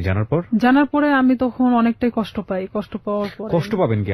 আমি তো যতদূর জানি যে এটা একটা মানে মারাত্মক রকমের আইন ভঙ্গন, এবং পুলিশের এত বড় একটা পোস্টে থেকে সে এই ধরনের কাজ করেছে মানে তো ক্লোজ হয়ে যাওয়ার কথা। অনেক কষ্ট পাই। কষ্ট পাওয়ার পরে ওকে আমি বলি যে এটা আমার সাথে করার কি দরকার ছিল। বাট সাহসটা পাই কিভাবে? সে সাহসটা পাইছে এভাবেই যে একটা ছেলে আমাকে এভাবে হ্যারাস করতেছে, তার সম্পর্কে তো আমি তার সাথে ডিসকাস করতাম। সেটা তো অন্য হিসাব, এটা তো ইনফর্মাল হিসাব। কিন্তু ফর্মালি তো যদি যায় তাহলে তো চাকরি থাকবে না। সে এটাই ভাবতেছিল মেয়েটা তো এত কিছুর পরেও যেহেতু প্রকাশ করে নাই, তাহলে আমার ব্যাপারটাও হয়তো ওইভাবে প্রকাশ করবে না। ওকে, তার মধ্যে ফার্স্ট ওয়াইফ তো ঝামেলা করতে পারে, কনফিডেন্স এরকম ছিল। আচ্ছা, তখন এরকম যখন আমি দেখলাম যে না, আইনার সাথে আমার সংসার করা সম্ভব না, তখন আমি কিভাবে আমার ফ্যামিলিকে বলবো আবার যে আমি বিয়ে করার পরে এখন সংসার করতে চাচ্ছি না। সম্ভব না কেন ভাবলেন? শুধু এই বিয়েটা সম্ভব না মানে তার বাচ্চা আছে, 2টা বাচ্চা, অলরেডি 2টা বাচ্চা। ওয়াইফের সঙ্গে কথা হয়েছিল? প্রথম ওয়াইফের সাথে আমি কথা বলছি। কি বলেন উনি? প্রথম ওয়াইফ জানতো বিষয়টা? ওনার প্রথম ওয়াইফ জানতো বিষয়টা কিরকম। ইনার সাথে যখন সম্পর্কটা হয়, বাট বিয়ে না এমনিতেই, তখন উনি আমাকে বলতো আমার ভাবির সাথে কথা বলো। আপনাকে ওনার ভাবির সাথে কথা বলতো? মানে ওনার ভাবি মানে ওনার ওয়াইফ ওনার ভাবি সাজতো। তাহলে কি এখানে দেখা যাচ্ছে না যে ওনার ওয়াইফ ব্যাপারটা জানতো? ওকে, ব্যাপারটা শুধু আমি জানতাম না। ভাবির সঙ্গে কি বিষয়ে কথা বলতেন? বিয়ের বিষয়ে কথা বলতাম। আমি বলতাম যে আমি তোকে পছন্দ করি। বলে যে হ্যাঁ পছন্দ, সে তো আমাকে বলে যে তুমি ওকে পছন্দ করো। মানে অনেক বিষয় নিয়ে আসল কথা এক কথায় যে একটা প্রেমিক প্রেমিকার মধ্যে একটা ভাবি আসলে যা হয়, সে সবকিছু একটা ওয়াইফ হলে তো কখনো মানা সম্ভব না আমার মতে। মানে ওনার ওয়াইফের সঙ্গে কথা হতো ঠিকই, কিন্তু আসলে আমি জানতাম ওনার ভাবি হিসেবে, এবং উনিও সেটাই বলতো যে আমি ওনার ভাবি হই। ওনার বাচ্চাদের সাথে আমি কথা বলতাম, কারণ আমি জানতাম যে ওনার ভাইয়ের বাচ্চা এগুলো। এক পর্যায়ে সে যখন আমি সংসার করব না, তখন বলে যে কেন করবা না, আমি কি এমন একটা কথাই তো ভুল বলছি, তো আমার তো তোমাকে পালার মতো সামর্থ্য আছে, এটা সেটা আমাকে অনেক কিছু বোঝায়। তাই আমি বলি ঠিক আছে তাহলে আমি বাচ্চা কাচ্চা নিয়ে নেই, যেহেতু আমারও তো একটা লাইফ আছে। সে বলে যে না এখন বাচ্চা নিতে হবে না, এটা সেটা, মানে সে কোনো প্রকার আমাকে বাচ্চা নিতে দিবে না। তার মানে তখন কি আমি এটা বুঝবো না যে আমার লাইফের যত টাকা পয়সা আছে তারা আমার দিক গ্রাস করানোর চেষ্টা করতেছে? ক্রমশ সে আমার দিকে মানে টাকা পয়সা সবকিছু থেকে মানে আমার থেকে চাইতে শুরু করে। সে আমাকে দেওয়ার দূরের কথা, সে নিজেই আমার থেকে নিতে শুরু করে। ব্রেকআপ হতে হতে হতে হতে এখন লাস্ট পর্যায়ে আমাদের টোটালি ব্রেকআপ হয়ে গেছে। এই পর্যায়ে সেই ব্রেকআপের পরে শামীম এসে করতেছে কি, আমার বিভিন্ন ফেসবুক আইডি খুলতেছে, বিভিন্ন ছবি আপডেট করতেছে, মানে যেখানে আমি কখনো ফেসবুক চালাই না সেখানে দেখা যাচ্ছে ফেসবুক চালানো হচ্ছে। মানে আমার নামে অনেক কিছু করা হচ্ছে যে আমি নাকি আবারও বিয়ে করছি, কিন্তু আবারও এলাকার মধ্যে এক ধরনের গুজব ছড়ানো হচ্ছে। অনেক কিছু আমাকে একদিক থেকে শামীম আবারও চাপের মুখে রাখছে। মানে মাঝখানের জীবনটা ছিল একরকম, আর ফার্স্ট লাইফ আর এই লাস্ট লাইফটা আবার আগের মতো। তো এখানে আমি শামীমকে অনেক ফোর্স করি যে দেখ, আগে তো আমি অনেক নিরীহ একটা মানুষ ছিলাম, কিন্তু আমি আমার সার্ভিস লাইফ 5 বছর, এখন কিন্তু উঠে দাঁড়ানোর মতো শক্তি আমার আছে। তো আমার সাথে এমন কোনো কিছু করো না যেটাতে তোমারও ক্ষতি হবে বাট সবার ক্ষতি হবে। সো রাইট নাও আপনি যেটা বলছেন যে আপনি যাকে বিয়ে করলেন তার সঙ্গে আপনার ডিভোর্স। হ্যাঁ, ডিভোর্স থেকে আপনি দিয়ে দিয়েছেন? হ্যাঁ, আমি নিজে। আপনি কোনো আইনি অ্যাকশনও নেননি? আসলে কি নিব, নিয়ে লাভটা কি? আমি এটা করছিলাম যে তার নামে আমি জিডি করছিলাম, মামলা করার মানে সিদ্ধান্ত নিয়েছিলাম আমার ফ্যামিলি থেকে। পরে মানে যখন আমার ফ্যামিলি, আমার বড় জ্যাঠা বলে যে যা হবার তা তো হয়ে গেছে, এই জিডি মামলা মোকদ্দমা, তারা আসলে এক ধরনের সরল সোজা মানুষ, তারা চাচ্ছে যে আসলে এগুলো করার কি দরকার, যা হবার তা তো হয়ে গেছে। ওকে, সেখানে তো মামলার দিক থেকে দেখা যাচ্ছে যে সে আমাকে মিথ্যা বলে হয়তো আমাকে বিয়ে করছে, কিন্তু তারপর থেকে তো আমাকে সে মানে ছাড়তে চাচ্ছে না। মানে বিষয়টা জটিল আকার ধারণ করতে সবকিছু মিলে, এই জন্য আপনি আর পরবর্তীতে আবার আগান নাই। এখানে দেখা যাচ্ছে যে আমার লাইফেও অনেক ক্ষতি হয়ে যেত, যে ওনার ওয়াইফ যদি টোটালি না করতে যায়, তার সাথে আমার কোনো যোগাযোগ হয়নি, তাহলে তাহলে সেক্ষেত্রে উনি যদি আমাকে বিভাগীয় একটা মামলা দিত, আমি থাকতে আমার হাজবেন্ডকে সে ফুসলিয়ে বিয়ে করছে, তার হাজবেন্ডও হয়তো এই কথা বলে উঠতো যে আমাকে সে ফুসলাইছিল, কারণ সেটার কোনো প্রমাণ নাই, বিপদে পড়তেন। তো সেখানে দেখা যাচ্ছে যে আমার কথাগুলো ভিত্তিহীন ছিল। আমি সবকিছু ভাবে আবারও সেখান থেকে সবকিছু ক্লোজ করে চলে আসছি। এরপরেই কি আপনার পিছনে শামীম আবার দৌড়াদৌড়ি শুরু করে? হ্যাঁ, এখন ও আবারও আমার পিছনে। ওকে বিয়ে শাদী করেনি? ও বিয়ে করছে, বিয়ে করার পর বউ ছাড়া দিছে, তারপরে আবার আপনার পিছনে? হ্যাঁ, এখন ও চাচ্ছে যে আমি। এখন কি করছে? ফেসবুকে আপনার নামে স্ক্যান্ডাল তৈরি করার চেষ্টা করছে। ফেসবুকে স্ক্যান্ডাল তৈরি করাটা খুব সহজ এই কারণে যে আমরা যারা সাধারণ মানুষ আছি, যারা এই অনুষ্ঠানটা শুনছেন, বিশেষ করে তাদের মধ্যে অনেকেই আছেন তারা খুব সহজ সরল। তারা একটা স্ক্রিনশট দেখলেই মনে করেন যে না জানি কি আছে এর মধ্যে, এই ঘটনা ছি। যে আমাদের সবারই একটা বড় সমস্যা হচ্ছে, আমরা সবাই ফার্স্ট ইমপ্রেশনে চিন্তা করি। ফার্স্ট ইমোশন, রাস্তায় একটা ঘটনা ঘটছে, কেউ একজন মার খাচ্ছে, আপনার মনে হবে সে চুরি করেছে, সে কারণে সে মার খাচ্ছে, এবং দৌড় দিয়ে গিয়ে আপনি দুটো মেরে চলে আসলেন। এই যে মনে হওয়ার ব্যাপারটা, এটা আমাদের ফার্স্ট ইমোশন ম্যাক্সিমাম টাইমই রং থাকে। আমরা কখনো বিহাইন্ড দ্য রিজন কখনো চিন্তা করি না, কজ কিংবা প্রুফ বিহাইন্ড দ্য রিজন কখনো চিন্তা করি না। একটু ঠান্ডা মাথায় 2 মিনিট ভেবে যে ওটার প্রতি আমাদের রিয়াকশনটা কি হবে সেটা জানাই না। কোন একটা পোস্ট দেখলাম, ইচ্ছা মতো গালিগালাজ। কিছুদিন আগে, আমি নাম মেনশন করবো না, আমাদের খুব বিখ্যাত প্রিয় একজন ক্রিকেটার তার বোনকে নিয়ে ছবি দিয়েছে ফেসবুকে, সেখানে আস্তাগফিরুল্লাহ, মানে এত বাজে কমেন্টস। এই যে মেন্টালিটি গুলো না, এই মেন্টালিটি গুলোর প্রধানতম কারণ হচ্ছে আমরা ফেসবুকটাকে খুব হালকা ভাবে নেই। আমরা মনে করি যে এখানে একটা কমেন্টস দিলাম, দিলেই কি না দিলেই কি, এমন একটা জগৎ, এটার সাথে বাস্তবের কোনো যোগাযোগ নেই। কিন্তু এটা ভুল, কারণ দিন দিন এটা এত বেশি ক্রাউডি একটা প্লেস হচ্ছে, এখানে আপনি যেটাই করেন না কেন, যাই করেন না কেন, সেটা কিন্তু একটা ছাপ রেখে দেয়। ভুল করলেও সেটা একটা ছাপ রেখে দেয়, এবং একই সাথে ভালো করলেও সেটা একটা সম্মান বয়ে নিয়ে আসে। আমরা কেউই ভুল শুদ্ধের ঊর্ধ্বে না, কিন্তু এই যে স্ক্যান্ডাল তৈরি করা কিংবা একজনের নামে বদনাম রটানো, একজনকে বিপদে ফেলা, এটা করা ওটা করা, এই ব্যাপারগুলো না খুব সহজেই করা যায়। কারণ আমরা যদি বলি, আমাদের বাঙালি সেন্স এই জিনিসগুলো খুব ইন্টারেস্টিং। আমরা দেখবেন যে কেওয়াস পছন্দ করি। সিম্পল একটা উদাহরণ, মাটি খোঁড়া হচ্ছে, সেখানে 10 জন লোক দাঁড়িয়ে থেকে দেখছে, আপনিও দাঁড়িয়ে থেকে দেখছেন, নতুন কিছু নেই, বাট আমরা খুব কৌতূহল প্রবণ একটা জাতি। তো সেই জায়গাতে যখন এই ধরনের কেওয়াস তৈরি হয়, বিভিন্ন মানুষ সেই কেওয়াস তৈরি করার সুযোগ নেন, কারণ কেওয়াস খুব অতি সহজেই তৈরি করা যায়। তো এই ফেসবুকে স্ক্যান্ডাল করাটা খুবই ইজি, এবং স্ক্যান্ডাল করে ফায়দাও খুব সহজভাবে নেওয়া যায় আর কি। তো আমাদের মতো মানুষ, বিশেষ করে আমাদের রিয়াদের মতো মানুষ, তাদের জন্য, তাদের ফিউচারটাকে নষ্ট করার জন্য এই ধরনের স্ক্যান্ডাল এটা খুব কাজে লাগে। কিন্তু একটা কথা হচ্ছে কি ভাই, দিন শেষে গড জাস্টিফিকেশন বলে একটা ব্যাপার আছে, ঈশ্বরের মার। হ্যাঁ, এবং এটা খুব ভয়াবহ। ঠিক আছে, একজন মানুষকে বিপদে ফেলার জন্য আপনি যদি কোনো চেষ্টা করে থাকেন, তাহলে নিশ্চিতভাবে আপনি ধরে নেন আপনিও সেই বিপদে পড়বেন। আপনি মূলত আজকের এই অনুষ্ঠানে এসেছেন আপনার এই কথাগুলো খুলে বলার জন্য। আপনি একজন ভিকটিম, এবং আপনি যাদের হাতে আইন শৃঙ্খলা রক্ষা করার কাজ, তাদের মধ্যে কাজ করেও আপনি একজন ভিকটিম।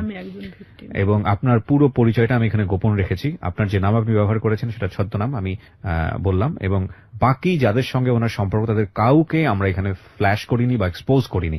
তার প্রধানতম কারণ হচ্ছে আমাদের সামাজিক অবস্থা। প্রচন্ড সম্মান আছে আমাদের যে পুলিশ বাহিনী, তাদের চেষ্টার প্রতি, তাদেরকে আমি রেসপেক্ট করি আমাদের এই অনুষ্ঠান থেকে।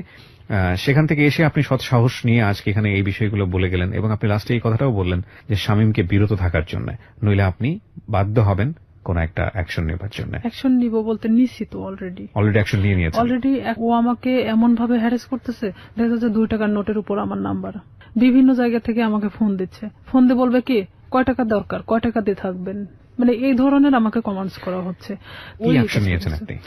ঈদের পরের দিন থানাতে যাওয়ার পরে আমি স্যারকে সব কথা খুলে বলি, মানে আবারও সেই জিডি করা হয়। জিডি মামলা করেনি? মামলা আমি আসলে করতে চাই না, যে মামলা করলে আমাকেও যেতে হবে তারিখে বেল পাই যাবে, ও ঠিকই আবার আগের মতো আরো হয়তো ভয়ঙ্কর হতে পারে।